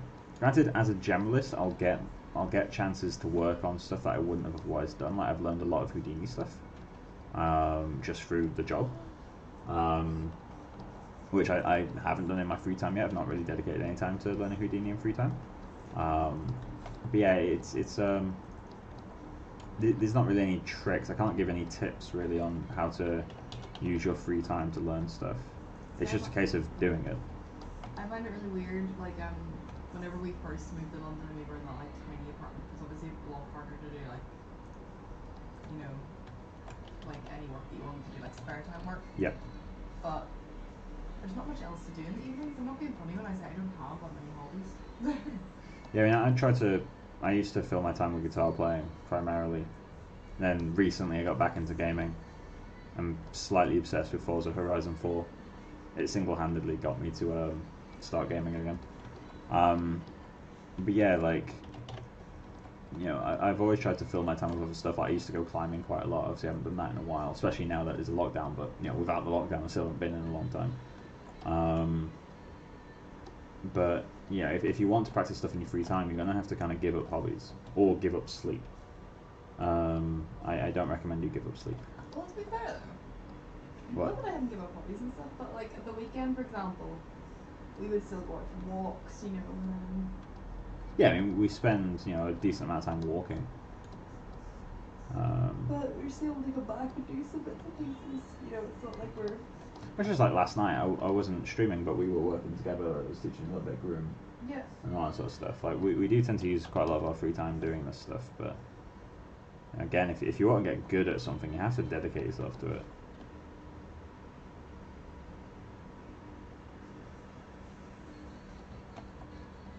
Granted, it's good to give yourself breaks as well.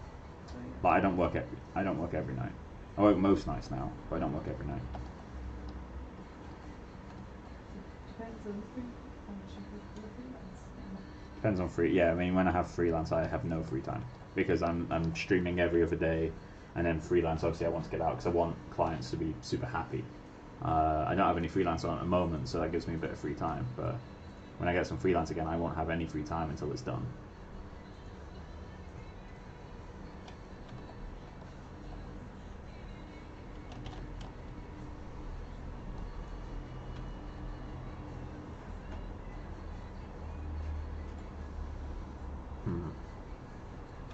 It is throwing me off quite a lot. The jaw still feels wrong, although I can't tell if it's down to lighting. ZBrush lighting is the most annoying thing.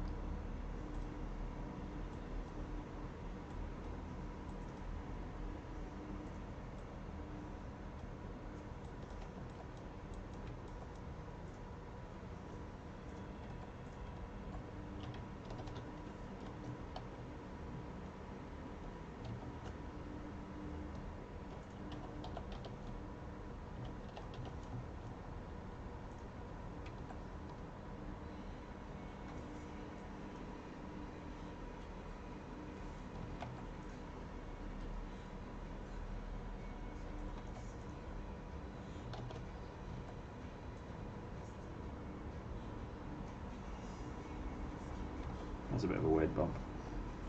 That's the thing sometimes as well when you're sculpting, it's a case of not necessarily looking at your ref, but just look around your model and look for shapes that feel weird, because if they feel weird, chances are you're not matching your ref in that area. Granted, there are people whose faces do look weird, but obviously in the case of someone like this, like, if an area looks weird, it's because you've sculpted it wrong. So sometimes what I like to do is completely ignore my reference for just a couple minutes and just like look around and think to myself, what looks wrong? Like at the moment, top of the ear looks wrong, completely wrong. This line of the jaw feels wrong. Still not happy with this region. I seem to have like a made up muscle right here. It doesn't seem to go anywhere. So I'll need to fix that.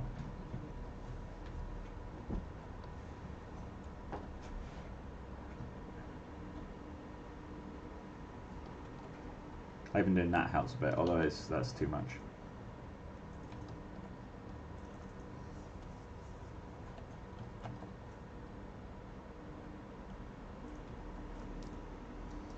Nose is still the most wrong aspect of this.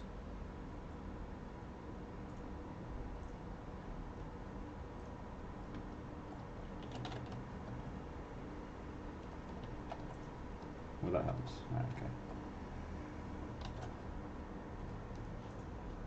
Delete the history in this guy. Save over version 7. I'm going to move on to version 8. I need to go through the Rowan Creature projects and start deleting files now. Because I think in the end he was 40 gigabytes, which isn't huge, but at the same time I don't want to wait a couple years having done like loads of projects and then have to spend a day just deleting shit. I'd rather just delete it as I go. Obviously I'm going to keep the final files and a couple work in progress ones just for record, but I'm not going to keep every single one. So that would just be intense. For no real gain. It'd be intense.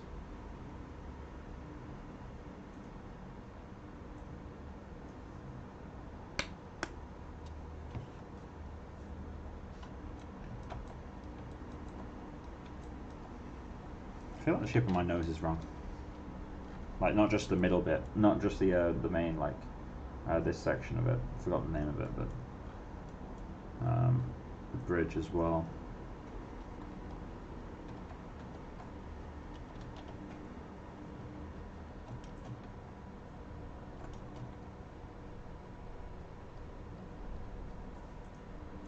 That was a bit. Just hollowing that out.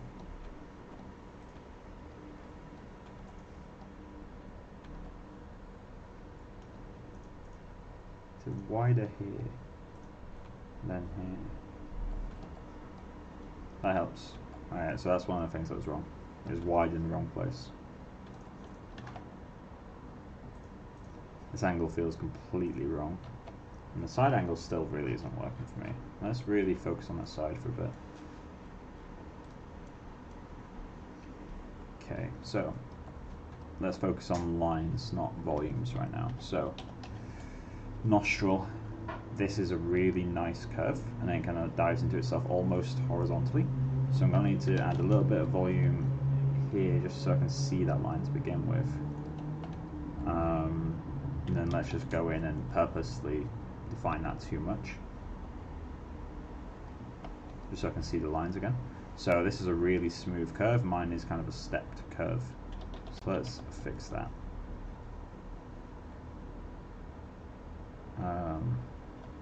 There's arches up more there, goes down more here, and let's render that. So I can see it a little bit better. Pull that back a little bit. Pull this forward a little bit. Okay, so there's the nostril shape from the side. This bump doesn't exist in the ref, or at least not the way I've got it, so let's do that. Not enough. Getting closer.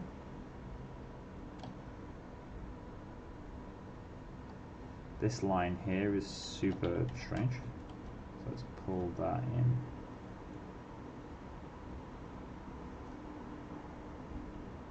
I'll ignore the front for a little bit. This is further forward, and that is flatter. I think this in general needs to come down. Is the top, this, like the filtrum area, too short? I think the angle's alright, but I think it's too short. That might help.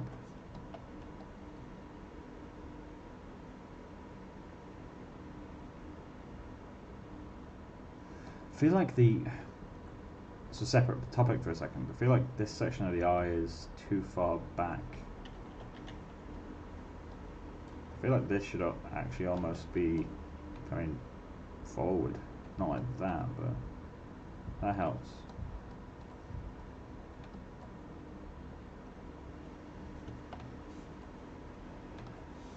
One of the key words here is I feel like. Because I'm probably wrong on a lot of these moves I'm making. But I don't know, but it's worth trying them. Like, there's an illusion. I talked about this a lot while I'm grooming, and grooming is the area where I feel more confident talking about it, because in grooming I am a professional. Like, I'm not, I'm nowhere near the best out there, like not even close. But I know what I'm doing with grooming. Whereas with modeling, I don't really know what I'm doing as much. Like I can model, but I can't really model to the professional level that some people get to. So I feel less confident talking about that stuff. But the key is like not necessarily always knowing what you're doing, and that's completely fine. You just want to test shapes. Don't worry about knowing what you're doing. Just there's the whole thing of, oh, a master has failed more than a beginner's, and blah blah blah. I get quite bored of that message, but it is true. Like, if you're not sure if something's working, just try it. And if it doesn't work, if it gets worse, then you was at least somewhat more in the right direction. If it gets better, then congrats, you've made your art better.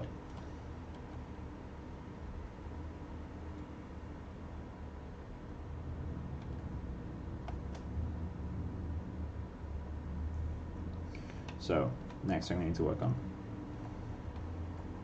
Nostril, I think, is longer. That helps. And this needs to go up.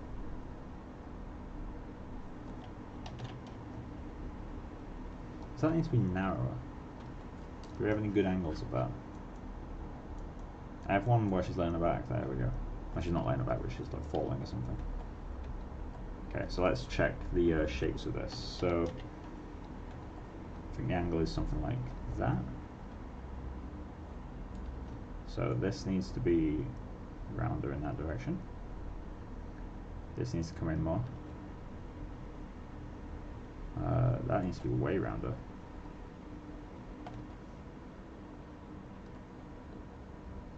That means check the nostril shape from the front. Let's find.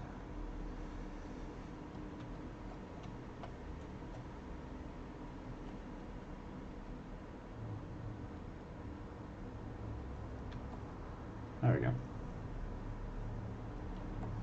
Then that bottom line is way off.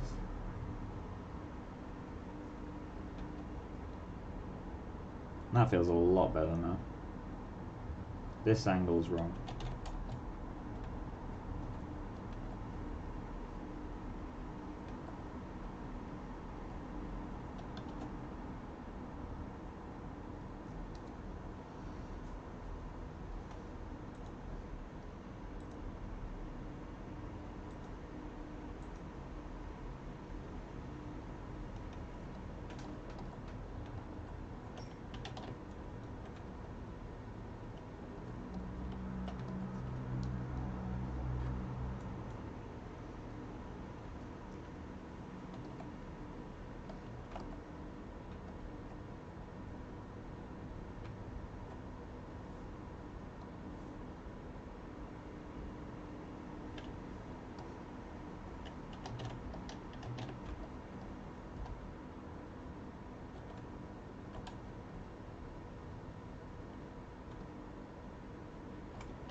Can we see the bottom of the jaw in that image?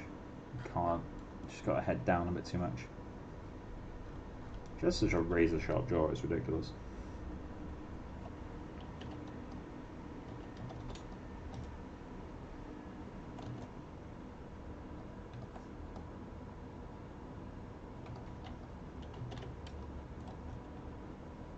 I'm just using this as a general guide, I'll be smoothing it out, obviously. I need to check jaw anatomy, how it works down here. That'll get rid of sharpness for now, even if it's just a temporary cheat.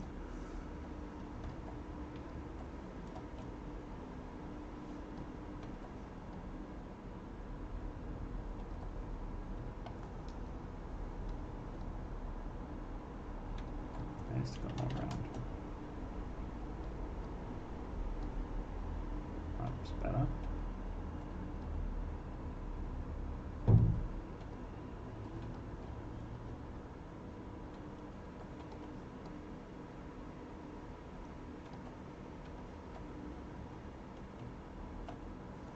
Let's get that eye correct.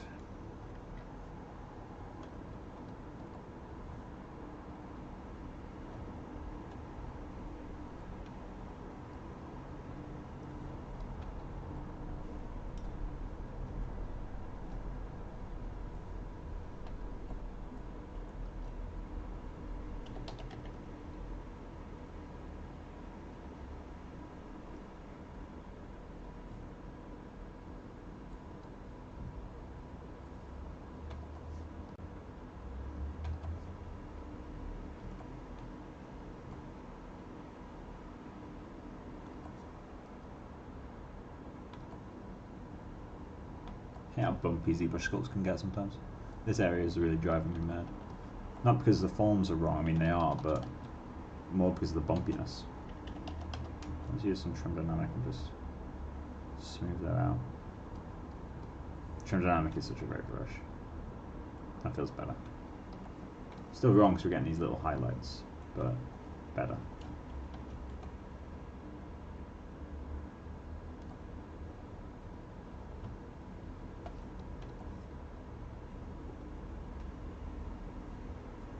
Alright bro, do you recommend any good courses for grooming?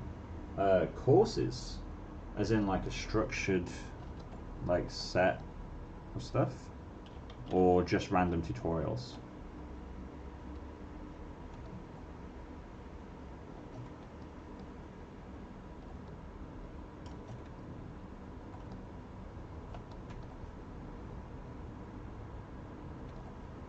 And also grooming in what tool? Grooming in Xgen, grooming in Yeti.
There we go.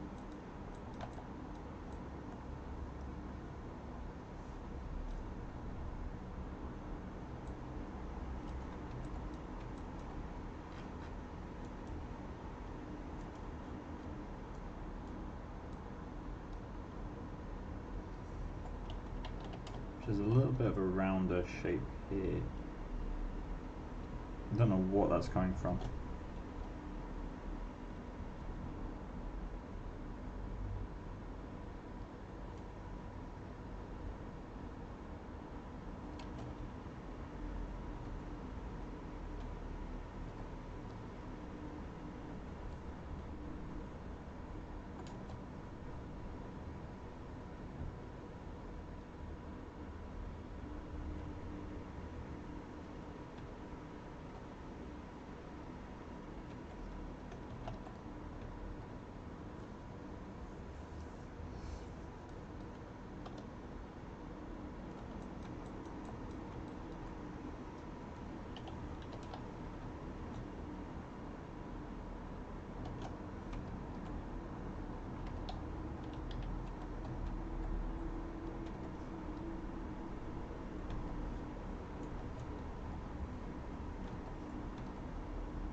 Let's check out the neck. Wow, that's really defined. What the fuck?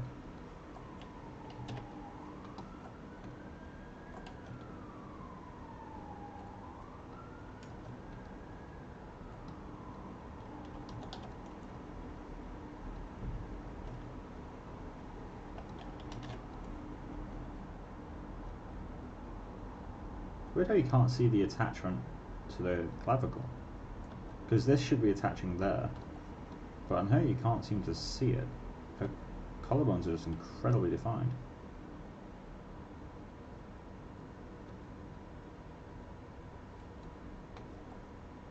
And then she's got like a big hollow in front of them. She's really skinny. I just need to get her Adam's apple in there a bit more. Let's get that. I want to get that angle sharp. And then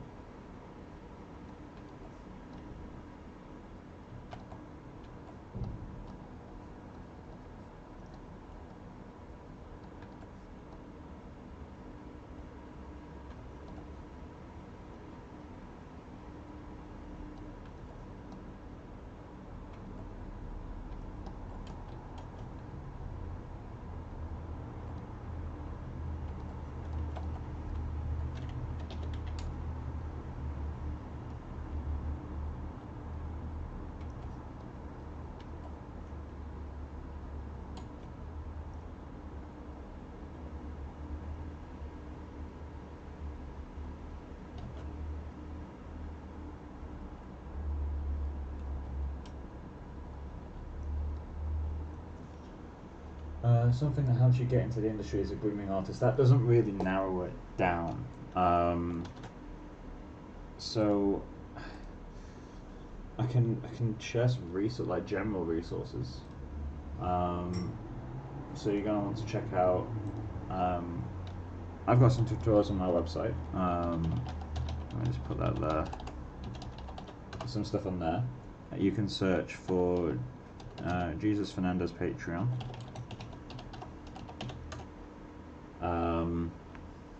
What other resources do I really recommend? I'm gonna have to search the name of this one.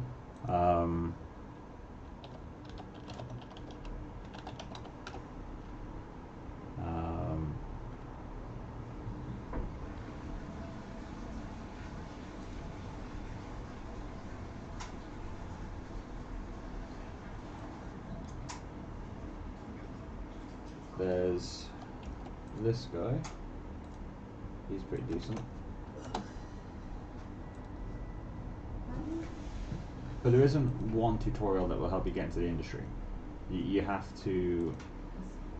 Yeah, I mean, there's not going to be one tutorial you watch where if you follow it perfectly you'll be good enough to get in the industry. Like, there is just it's just a ton of work.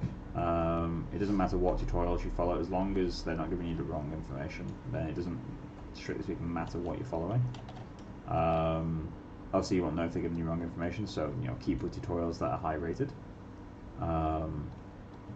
But yeah, there's not really like a magic bullet that will help you get into the industry. It's just a case of learn as much as you can. I've made her shoulders way too masculine.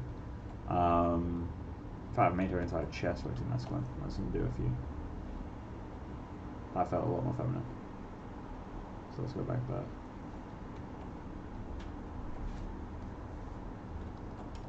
And that's just starting some volume there.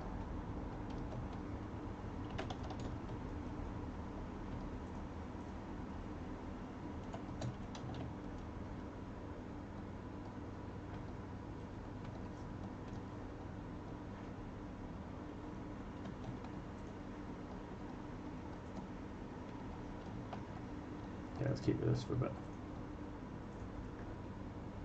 I'm going to have to check the shoulder anatomy, but I'll come back to that, I think, at a different point.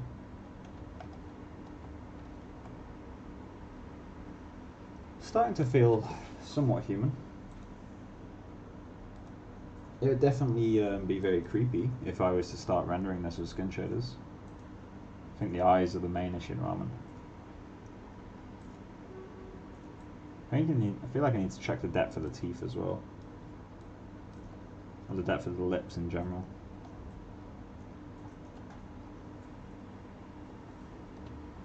yeah, those teeth aren't anywhere near far back enough. Alright, so let's... That would be better.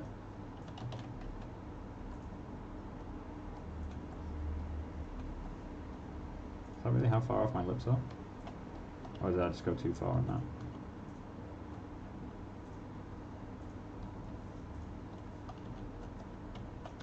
Just pull them back a little bit.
Just get some basic paint in there, that'll help.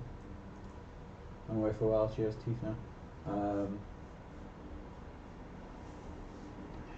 Yep, she's starting to get there, I think. Let's get some basic colour in there.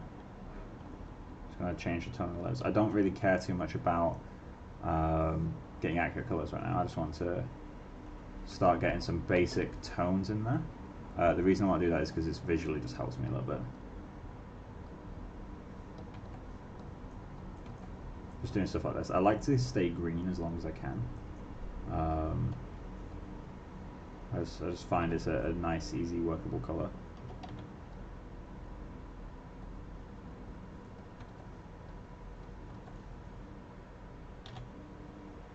I think lashes and eyebrows will... yeah, lashes will help. Lashes will help a lot. Get some eyeshadow on there.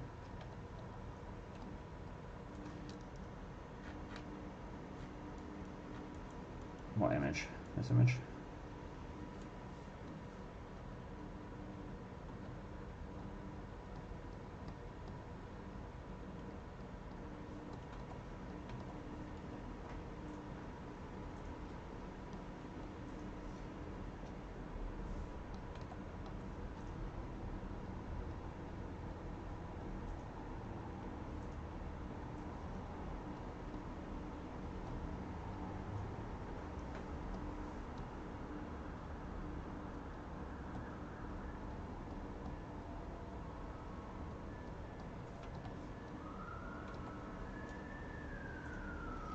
Let's pick the regular skin colour and just fix. You don't want eyeliner in your eye, that would be very uncomfortable. Not that I know that, but still. Can't imagine it's particularly comfortable.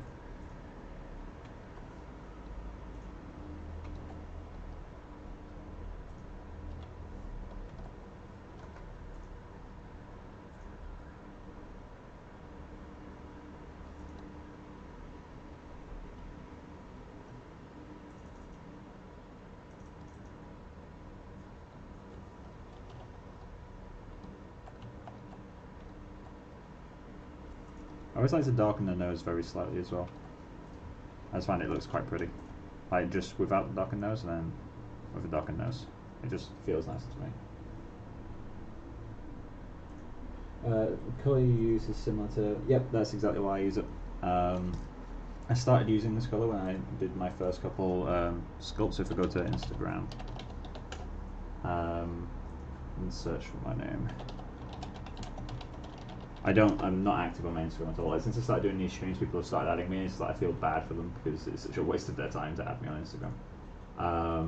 But yeah, like I started using these greens back when I did like these like sort of sculpts.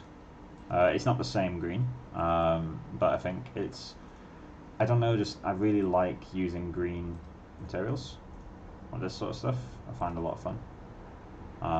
So I've been using it pretty much since then. Obviously, originally I stayed a bit more faithful to the color, but over time I've gone more and more green. But yeah, but that is the reason I use it, is because it's like similar to a lot of different, what's the word I'm looking for right now? Clays. Let's delete the history, cancel, edit, delete, undo history, save, and let's get some eyebrows in there. So this is going to take a few times to match up, I think.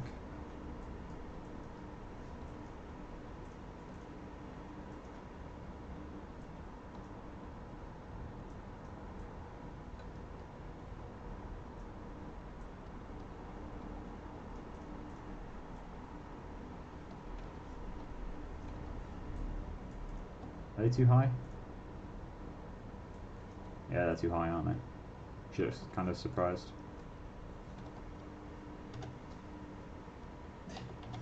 Perfect. Yep.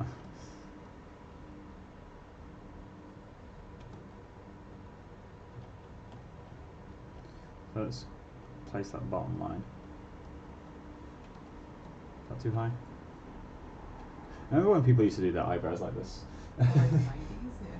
The 90s and early thousands. That was a godless era of fashion. What age were you, Oh, sorry? What, in the early 2000s? Like 8 through 10? Oh, there are some photos of me back then.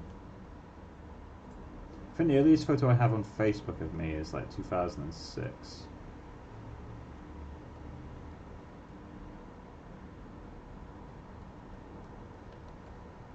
Kind of dig drawing the flow lines of the groom at this stage. Hey, Becca. Drawing flow lines of the groom at this stage is kind of interesting. Obviously, it's not the eyebrow shape right now, but.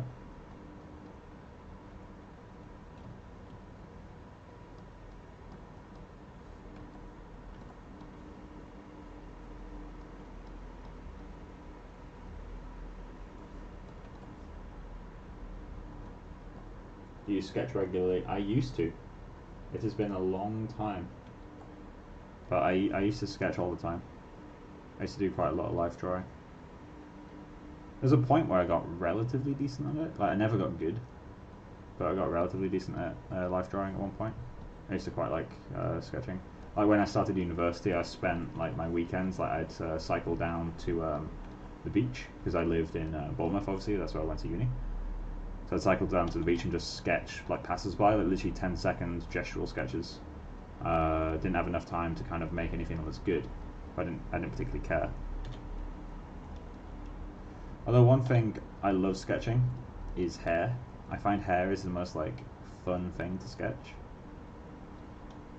Which is why I'm doing all this stuff now. Like this is not helpful to me in the slightest in the long run. Like the stuff I'm sketching right now, but I just find it fun and I kind of want to do it. I'm just doing that sort of stuff, like breaking it up.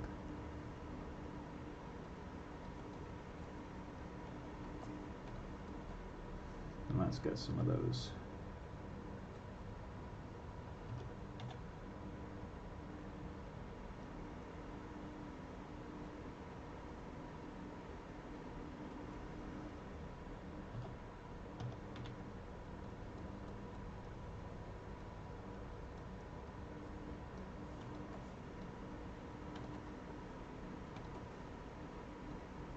They're not quite in the right place, are they?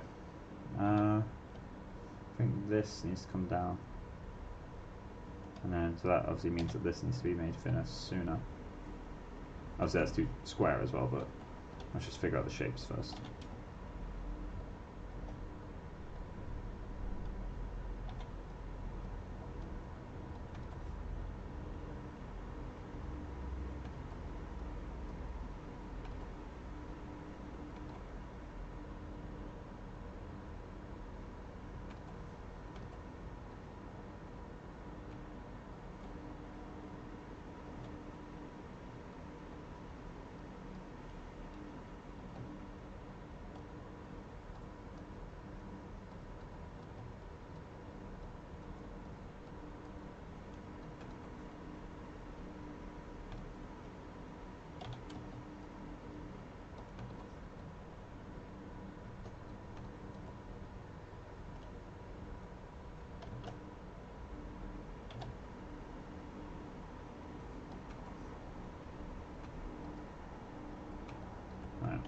let's get back to sculpting.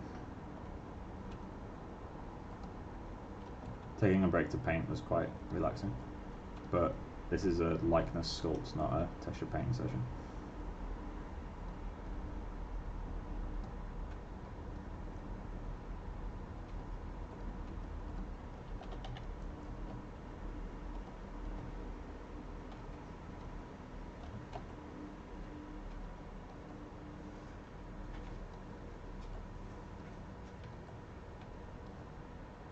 Should we work on the ears a little bit? I think we should work on the ears a little bit.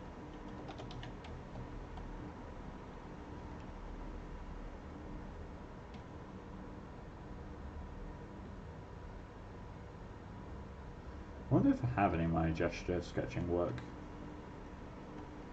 'Cause I don't think I've posted any to Facebook since like first year university, and obviously that was almost 6 years ago now. So, but some of the stuff I did in third year was alright. As I said, I never really got good at it, but it was a lot of fun.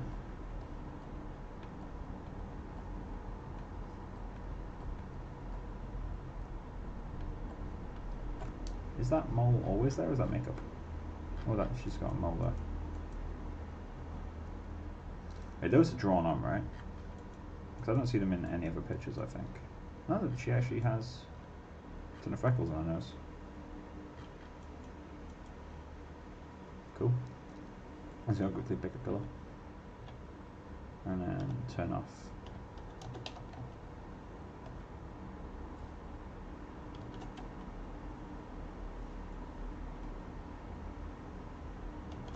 Let's change this to drag rectangle, pick a solid alpha.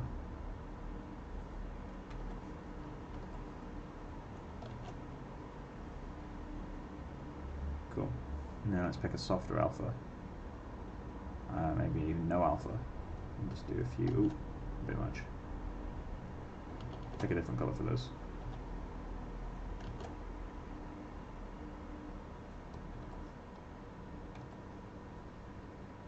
Obviously, when I'm doing the actual texture painting, I'll line up cameras and like actually match these, but I think that will do for now. Let's just get a few randomly placed ones.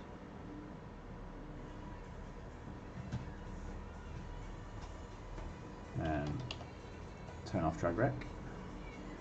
Color pick that. And just go super lightly over it, just to fade them into the skin a little bit more, because they're too obvious right now.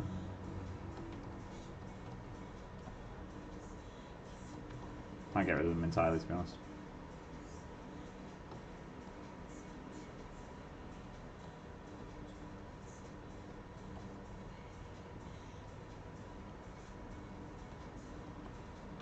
Right, so what's most wrong? I think this is in the wrong place. Alright, have I got this image turned off? That's in the wrong place.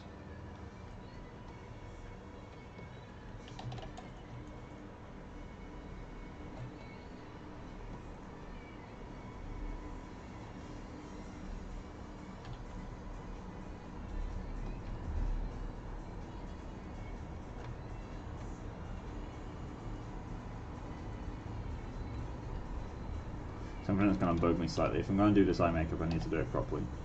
So let's actually cover the area it covers. Because otherwise it's going to throw me off more than anything. I'll probably turn off the textures, to be honest. Just have them there for like screenshots and all that jazz. You can turn off textures by clicking up here, by the way. So let's go back to that.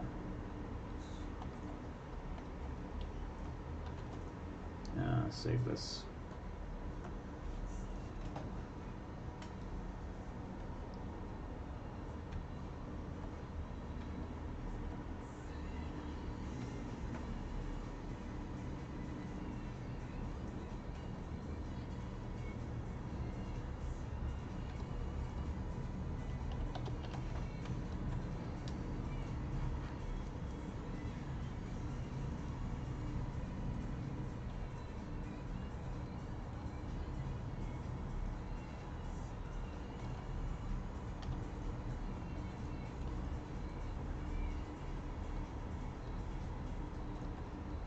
I think having a hairline will help as well.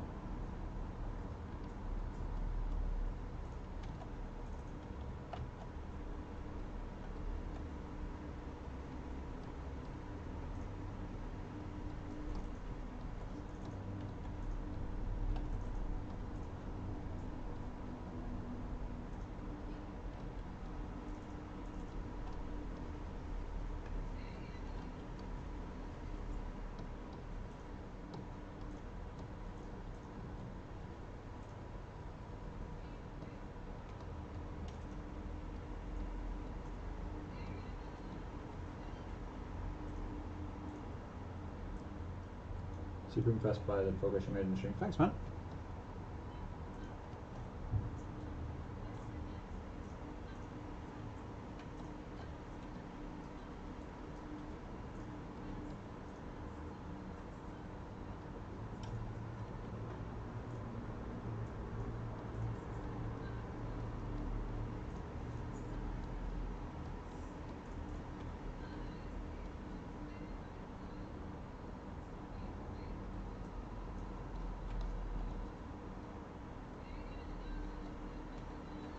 Should I do the absolutely mad like baby curls that she does sometimes?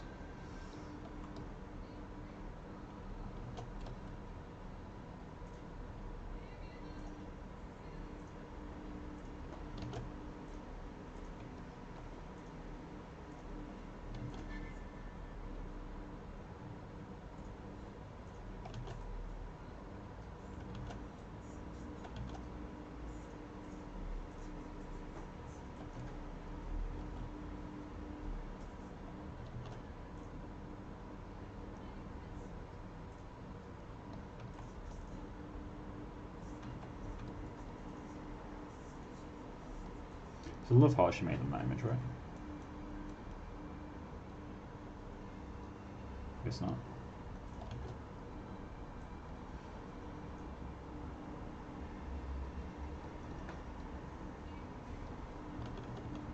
Let's leave that middle bit.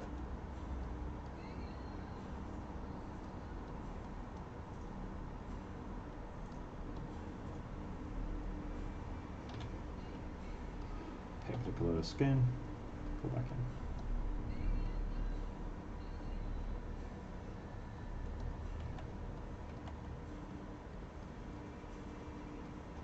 Something that's incredibly important to, like, so this is more of a sketching advice thing, but negative space is just as powerful as not negative space, I guess. Is it positive space? Is that what you'd call it? So I always recommend, like, you know, you can apply that to digital art by, you know, use whatever color you need to sketch the lines in, but then pick the background color or the skin color or whatever and kind of sketch the opposite way. So that rather than getting, let's do a quick demo of that, so that rather than getting a line like that and then doing this, right, just pick that color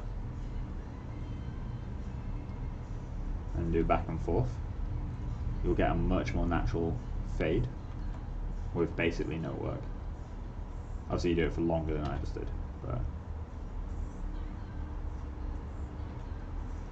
but doing that helps so much, especially with fur. It's incredibly helpful. And then where's that line on the front?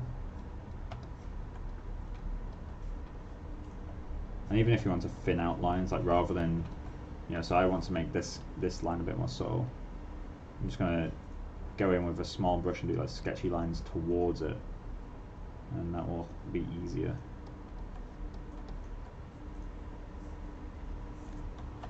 Cool.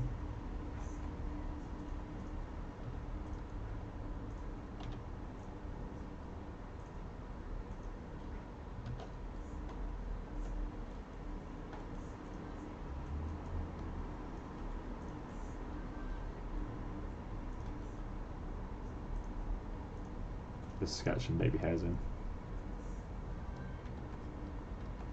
There we go.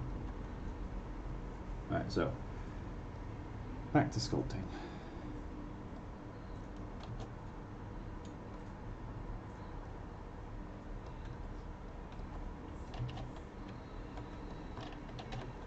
So, what shapes aren't working now?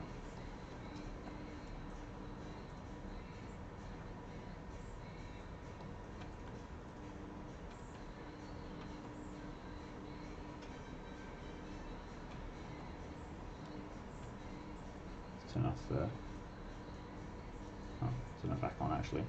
Close up the skin and then go back. What time is it? Oh, it's 10 o'clock.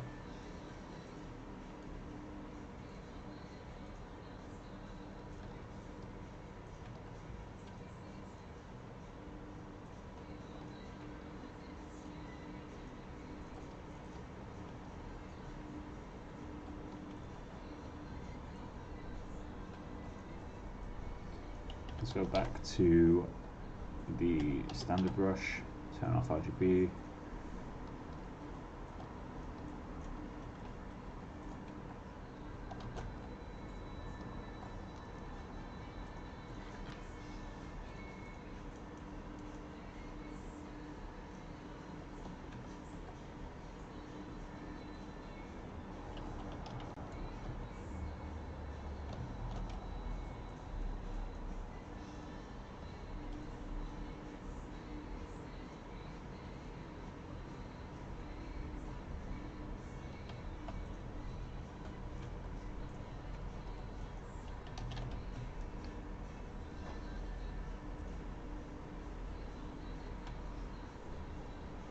Feels too baggy.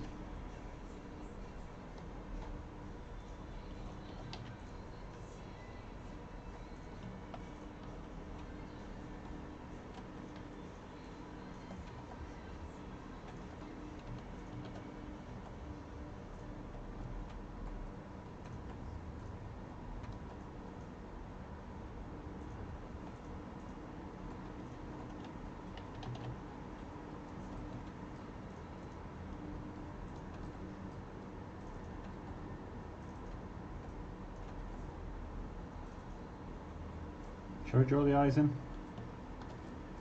That might be helpful. Let's delete the history again. Edit, delete history, save. And let's save a version.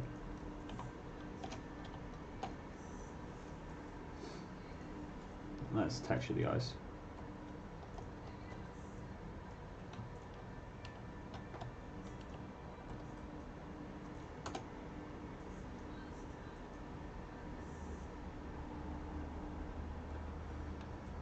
I also need to name the meshes. Let's just rename these quickly.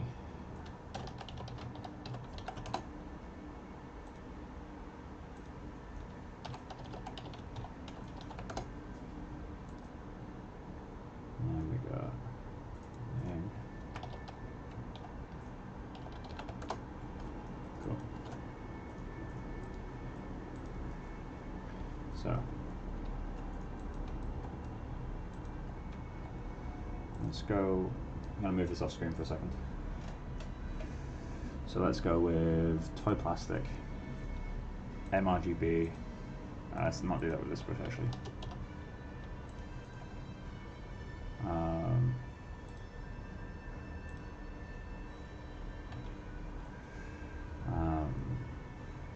mRGB, color, fill object. I can change back to basic material.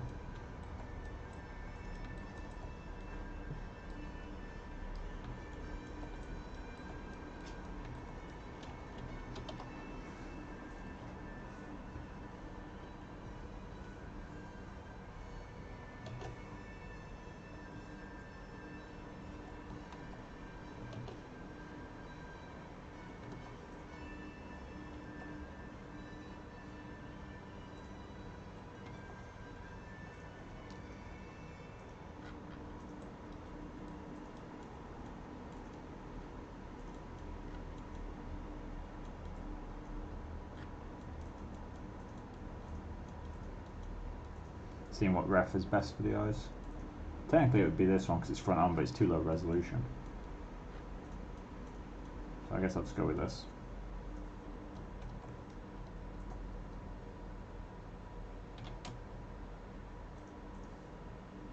You can always do it the correct way, which is drag rec.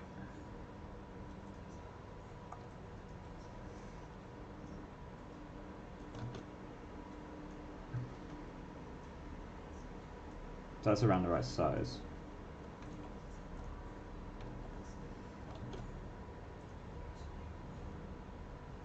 I make it smaller than the correct size.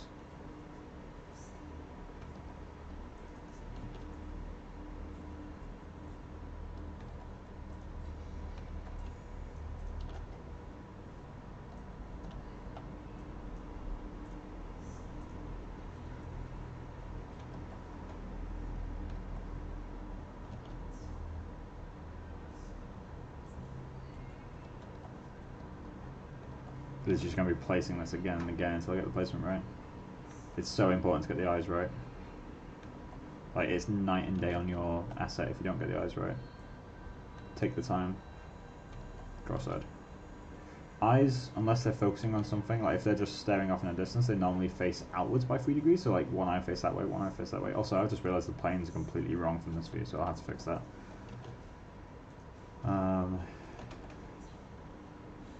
That feels right. Cool. So let's go back. Drag rec. Alpha off.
Let's go pitch black.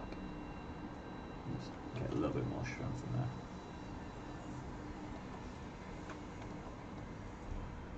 There we go.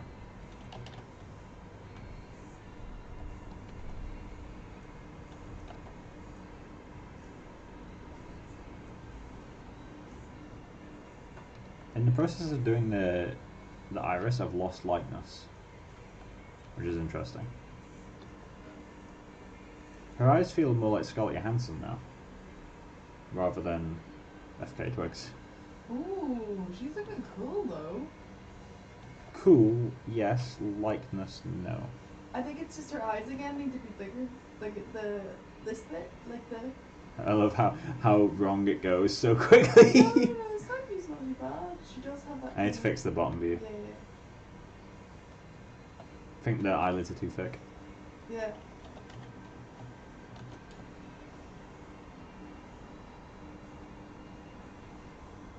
Yeah, that's better. Feels like a mix of Scarlett Johansson and that girl Megan who Fox. plays. Scarlett, to me, it's a mix of Scarlett Johansson and that girl who plays the virtual girlfriend in Blade Runner. The ghost one. Who's like a hologram. No, the hologram. Let me search Blade Runner 2049. New one. Yep. Is it 2049? Yeah, it's 2049. See if I can find her.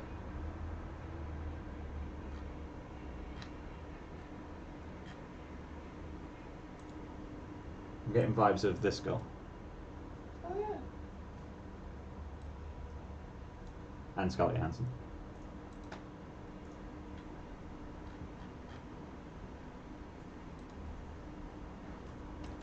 So, we've now realised the eyes are the wrong shape. So that's good, that's helpful.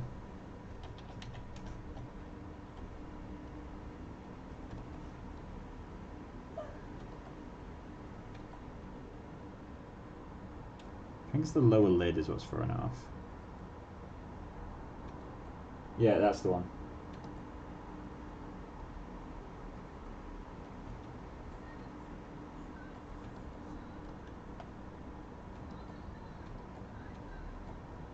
It genuinely feels more like her than FKA twigs. Now that I've done the eyes, like literally, if I turn off the, I guess doing that makes even more the case. I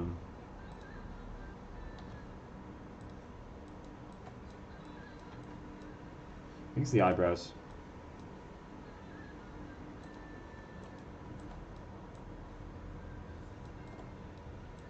We've definitely made it feel more realistic, but somewhere along the line we've lost FKA twigs in this.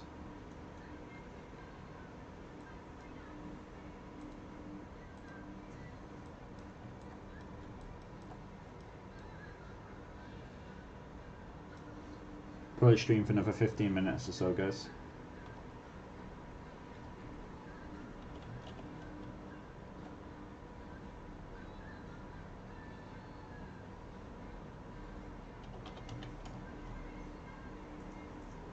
Nah, that's not it.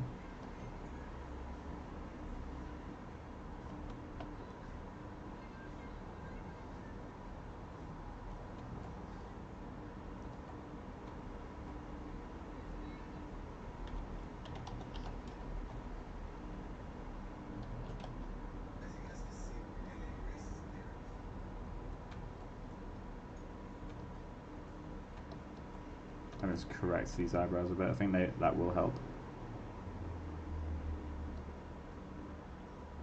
Just remove that super sharp angle it's got.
That surprisingly helped more than I expected. This is the problem with likeness sculpting. Like, there's a million things I'm missing right now, and I haven't done a camera lineup yet, so that's where everything will be like, shit, it's completely wrong. But yeah, like the tiniest things throw a likeness.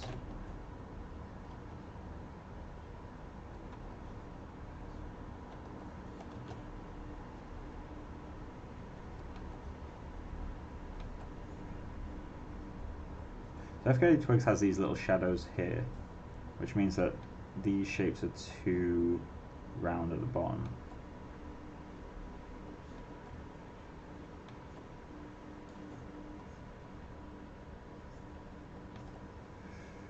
My version of her feels too Caucasian.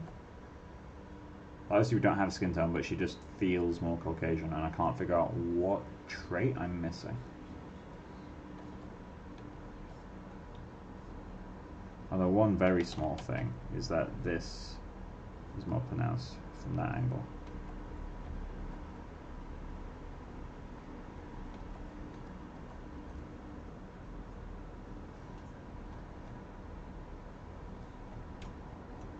I need to pull this back a bit, I think.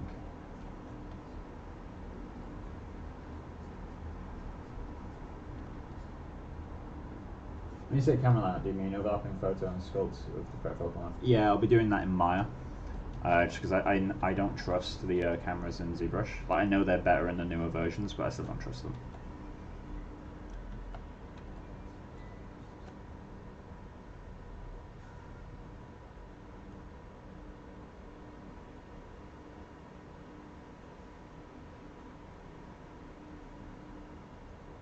eyes are wrong from this angle, specifically that side. It's the angle of that guy.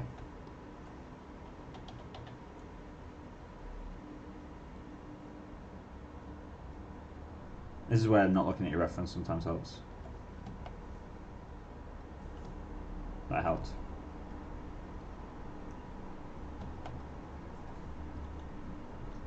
Also, FYI, I have no idea how to do a camera lineup. Like, obviously, yes, you just move the camera until the image lines, but it's a case of how do you get the focal length? How do you get the how do you know the exact camera angle? How do you know what's pose and what's not? Like, there are landmarks you can line up to on the face, but I feel like I wouldn't get them right at the moment. I'm going to need to reach out to some people. I mean, I know some professional modelers who I can chat to.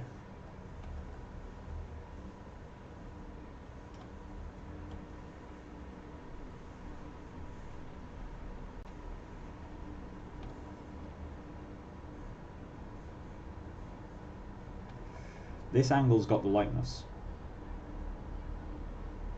I think. So we're getting closer. That cheekbone adjustment helped. I'm definitely have to reach out to some professional modelers though, because I'm winging it completely.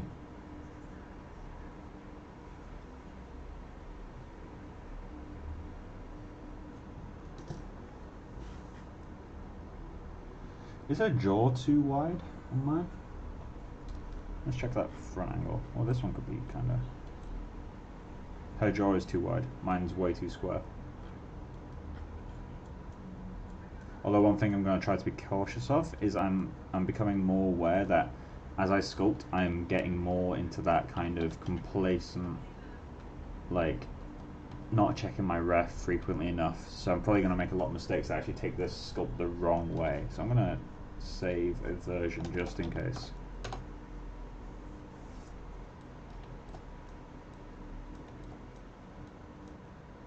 But I'm going to start making more mistakes. Fake it till you make it right. Oh yeah, 100%. You'll be amazed once you get into the industry, Ian. Like, you'll be amazed how long that saying gets used for. Like, I've heard asset supervisors say "fake it till you make it," and they are at the top as far as artists are concerned. Like, you know, once you're hired an asset supervisor, you are no longer doing any artwork, and you know, most asset supervisors don't even get to do artwork because they're so busy. So they are at the pinnacle of what an artist can get to, while still being an artist. And they still, like, I've heard several of them like, "Oh, I'm just bodging it," or "I'm just faking it." Like, everyone feels like they're faking it. Like, the whole way through their career, they feel like they're faking it. It's just imposter syndrome. It comes and goes. I've had it pretty bad a few times. I'm quite lucky in that I don't get imposter syndrome too frequently. Some people get it really often. Becca just laughed. But yeah. Or we know. Yeah, no, it's super difficult dealing with. This angle's the weakest. By a mile, this angle is the weakest. Well, over then from below.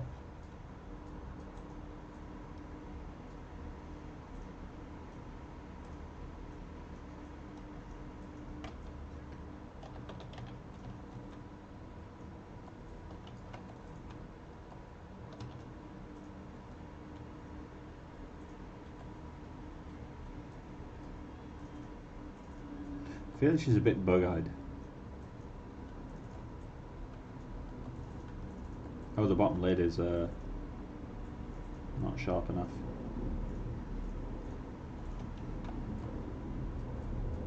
That helps a bit. That's good to hear. Yeah, don't worry. Imposter syndrome is just part of being an artist. You learn to get used to it. What everything? Pardon? What a talk on it, sure. What, sorry? What a talk on it with like Joan Byrne. Oh yeah.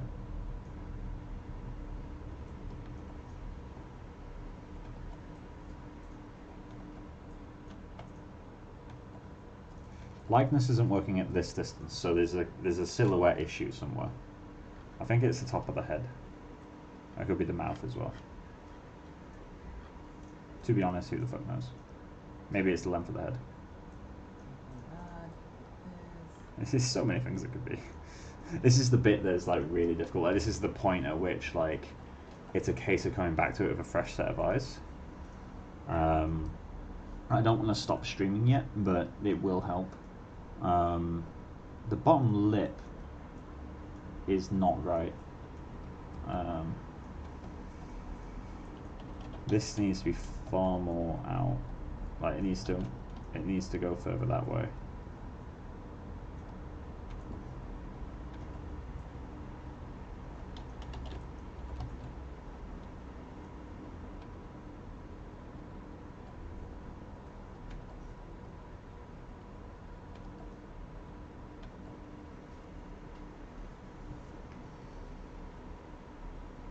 She's starting to feel buck-toothed.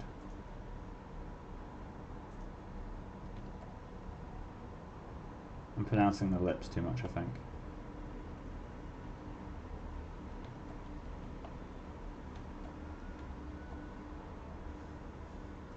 Let's go through the history a little bit.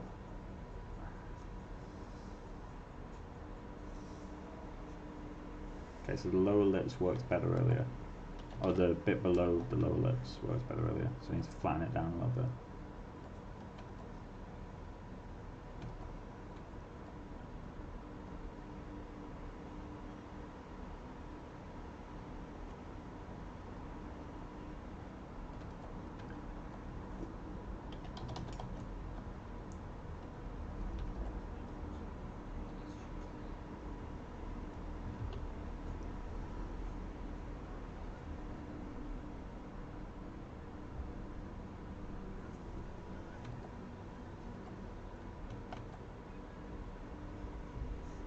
The thing is, there also comes a point where we have a perfectly symmetrical model. So I'm never going to 100% nail likeness. Like it's impossible to do it symmetrically because her face isn't perfectly symmetrical. Like even the most beautiful people on Earth do not have perfectly symmetrical faces. Her cheekbone is too round from the front view.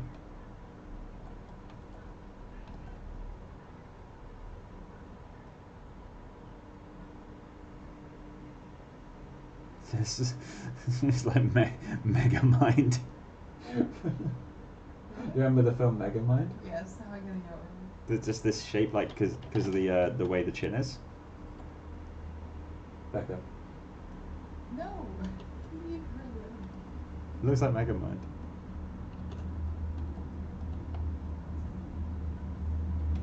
Let's give her a very mild expression. See if that helps. When I say mild, I literally mean change the eyebrows so it's not perfectly symmetrical. Change one eye. That feels more natural. So a certain element of it is the perfectly symmetrical thing.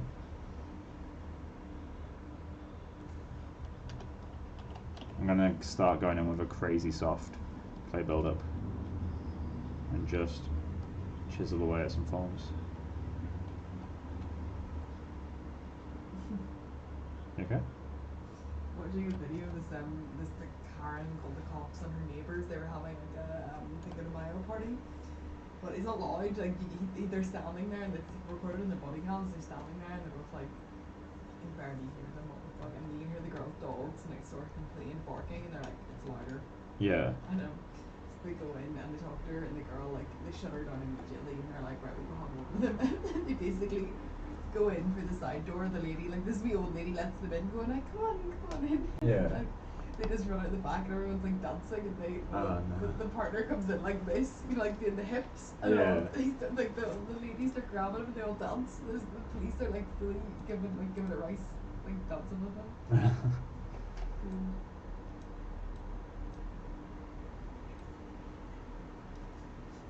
Length of her chin.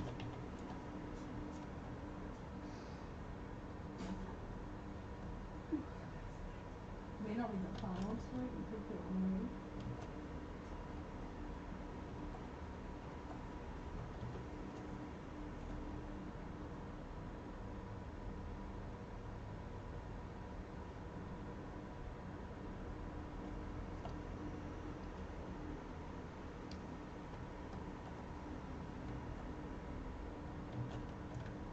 Beep.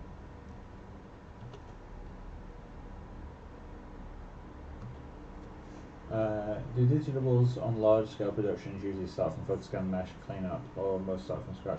A vast majority of digitables are started from photoscan. It's just quicker.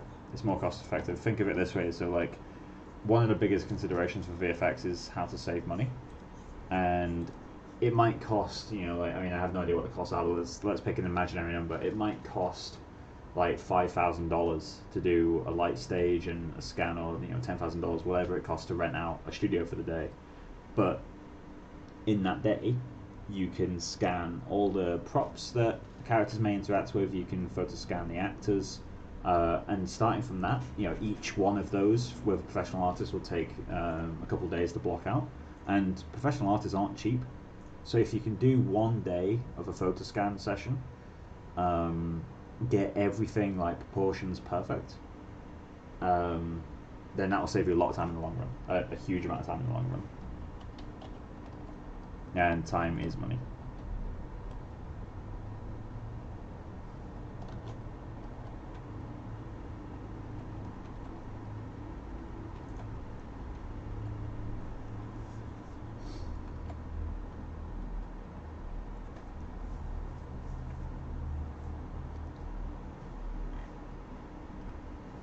I'm definitely going backwards now on the sculpt, so I think I'm going to call it a day. I still feel like I'm going backwards, so yeah, I'm going to call it a day. Does anyone have any questions you want to talk about? Because I guess I can just chat for a little bit. I did start the stream half an hour early, so actually now, like, you know, at 10:30 it is the usual length of the stream, so maybe that's why I'm kind of burning out for the session. Are you going to do lineup next? In the next one, yeah, I might start on Retopper, because a lot of the lightness stuff is easier to do with Retopper mesh. So then I can do it in Maya as well. Because lineup is way easier in Maya in terms of like, you know, it's pushing and pulling loops. And you know, proportionally this might change a little bit, but it's not going to be night and day. Like, the loops will still be the same. I'll just delete a loop here, add a loop there. It's not going to change too much.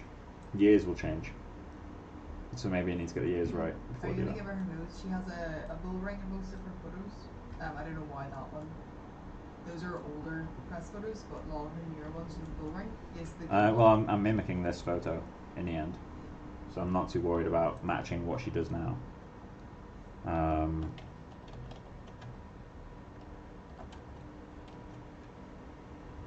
gonna start calling nostrils nose buttholes. Nose buttholes.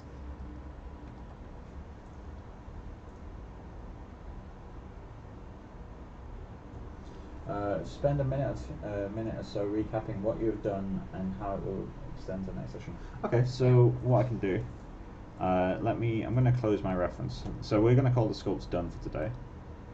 I'm going to close my reference, and I'm going to get an angle like that one, I guess.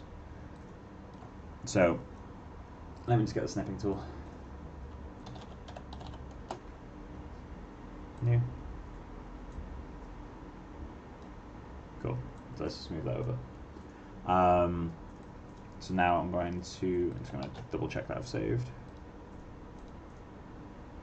And then Lightbox, open file, and 5 is where we picked up. What's the date on these? Yeah, so 5 is where we picked up.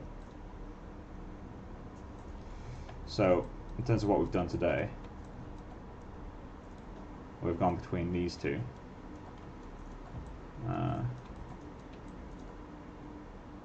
Snipping tool up. So obviously we've done quite a lot of smoothing. It's not just lightness stuff, it's like simplifying forms to an extent, especially around the eyes. Like, these were they were lacking like strong planes. You know, it's super bumpy here, it feels a bit more alien, feels a bit more male. The skull was the wrong shape, so we've done quite a lot of work on that. So this is, was it 2.5 hours? No, 3 hours, sorry. So this sculpt was 3 hours from a sphere, and 3 hours from that we've got to this. So the biggest difference is obviously the skull and the face. The ears didn't change that much from this angle. Obviously the ears were worked on a fair bit. And painting will probably do a fair chunk of stuff. Like painting is quite helpful. Like knowing what your textures are going to be doing is quite important. You shouldn't rely on them, but I will be turning them off when I'm doing some of the next stuff, because otherwise I'm going to be really biased towards the eyebrow positioning. I'd be looking at how the eyebrow itself lines up rather than how the brow bone lines up, and that's more important. Because eyebrow I can move around in Grim. But yeah, so obviously we've added teeth as well. That kind of gives a little bit of context to the lips. That helps a lot. But yeah, in terms of how we'll go into the next session, so it depends on how I'm feeling, to be honest. Next session will more than likely be Saturday. It's possible to do something tomorrow. It depends on if I'm doing virtual pub or if me and Becca are working on a separate project. So yeah, it's probably going to be Saturday. Depending on how I'm feeling, I might open up ZBrush, work a little bit on the back of the ear, just because that is one area where we may have issues in terms of like if we retopo it now, the back of the ear might change enough where the retopo doesn't work anymore. So I might kind of make sure I'm happy with most of the sculpts, like the volumes and that sort of stuff, the thicknesses of things. Then start retopo during the next session. I do have an old mesh that I might try to reuse. Because obviously there's no point retopping from scratch if I already have a head mesh somewhere. So I'm going to see if I can track it down. I'm pretty sure I sent it to someone for them to play about with, if they were to learn grimming. So I'll check the chat with that person and see if I can download my own file back, because it's definitely not on this computer. It's quite an old file. So yeah, I can reuse that, maybe wrap it to the mesh. I don't have ZRep or anything like that, so I'll probably have to project it in ZBrush, or soft select it in Maya, but I'll probably project it in ZBrush, to be honest. And yeah, once you've done that, it's back into likeness sculpting. I won't bother with UVs. I'll just be using the retopologized mesh to kind of get further on the likeness, because having the controls like less polygons, it allows you to make the larger changes without breaking your forms fundamentally. It's kind of like the whole thing with subdivision levels. It's just better to sculpt with them. And then once we've got to a point where the likeness is there, then I can go in and do the UVs so that the surface volumes aren't changing too much from there. Then go into a bit of detail sculpting. I haven't decided if I want to use a Mari workflow for the skin displacement or if I want to actually sculpt it. I'll probably go with Mari, but I need to buy some texturing XYZ maps for 20s female, because the only face map I have for texturing XYZ is a man in his 50s, which I don't think will work on this.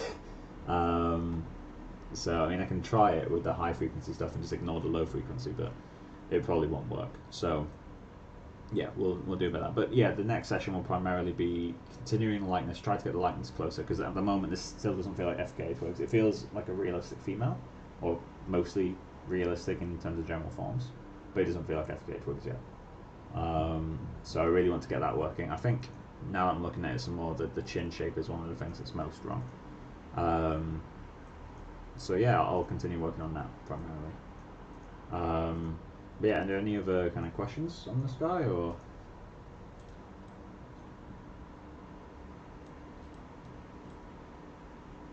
I'm going to open up the newest version again.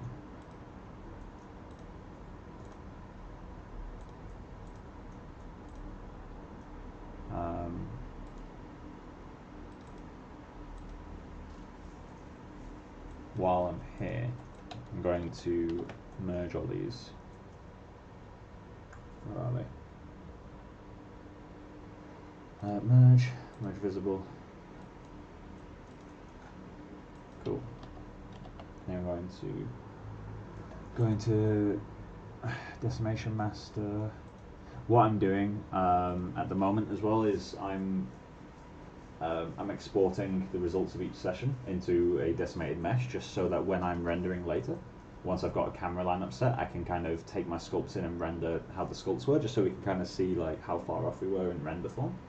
I think that'd be quite funny to watch.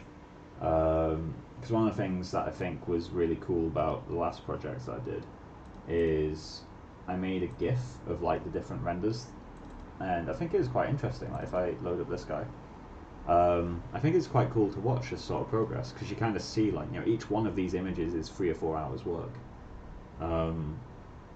and and so it's kind of interesting to see like how much smaller the changes get towards the end. But it's just also it's a bit of an insight, I guess, to people who don't know how to spend a lot of time on projects. Like a lot of beginners, are, including me for a long time, were scared of spending time on an asset, like really pushing it through. They think, oh, it's not working in 5 hours, it's never going to work. But this character did not look good for the first like 15 hours. So I think I want to do something similar, but with this lightness sculpt, I want to start from the beginning. So I'm literally going to start the first image with the sphere that I chose, then skip 3 hours to the end of the session, and 3 hours to the end of this session. And obviously, like, kind of go through the same sequence where you do look dev, and then you do the hair, and then you put them both together, and do a background environment. Granted, the background environment for this image is pretty much the same as my HDR. This looks like Scarlett Johansson. But yeah, so I think it'd be a bit of fun. I'm gonna post this image just so I can start getting feedback, because it does feel like Scarlett Johansson more than anyone else. But yeah, so it'd be good to see what feedback I get from people who know a lot more than me and this sort of stuff. But yeah, cool. Is there any other questions that anyone has, or? Let's actually, while that's going, let's get the ref up. Load recent.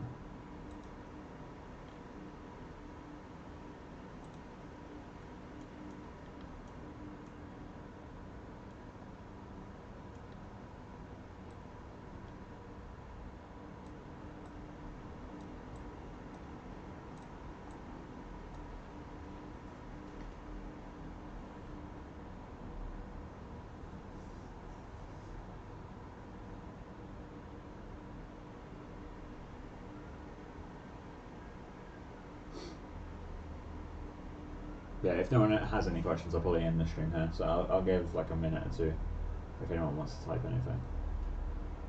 But if not, then I'll be ending the stream.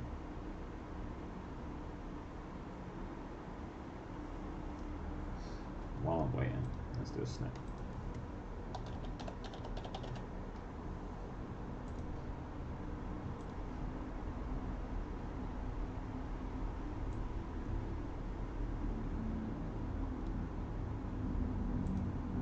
Why did I take that much of the image?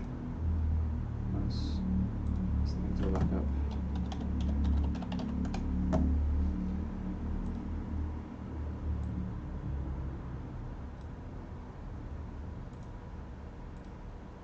Let's just desktop. Let's call it capture.jpg. Cool. Alright, well I guess I'll end the stream here, guys. But yeah, I hope you guys have enjoyed it. I'll be continuing on Saturday. And yeah, maybe Sunday as well, because I kind of want to ride the initial momentum like I did in the last project. It's good to just quickly move through the beginning stages, because they're normally the most frustrating. At least for me anyway. So I'm gonna see you guys on great stream. I've just tried to do my first lightness. It does not look great, but I learned a lot nonetheless. Yeah, I'm glad you like the stream.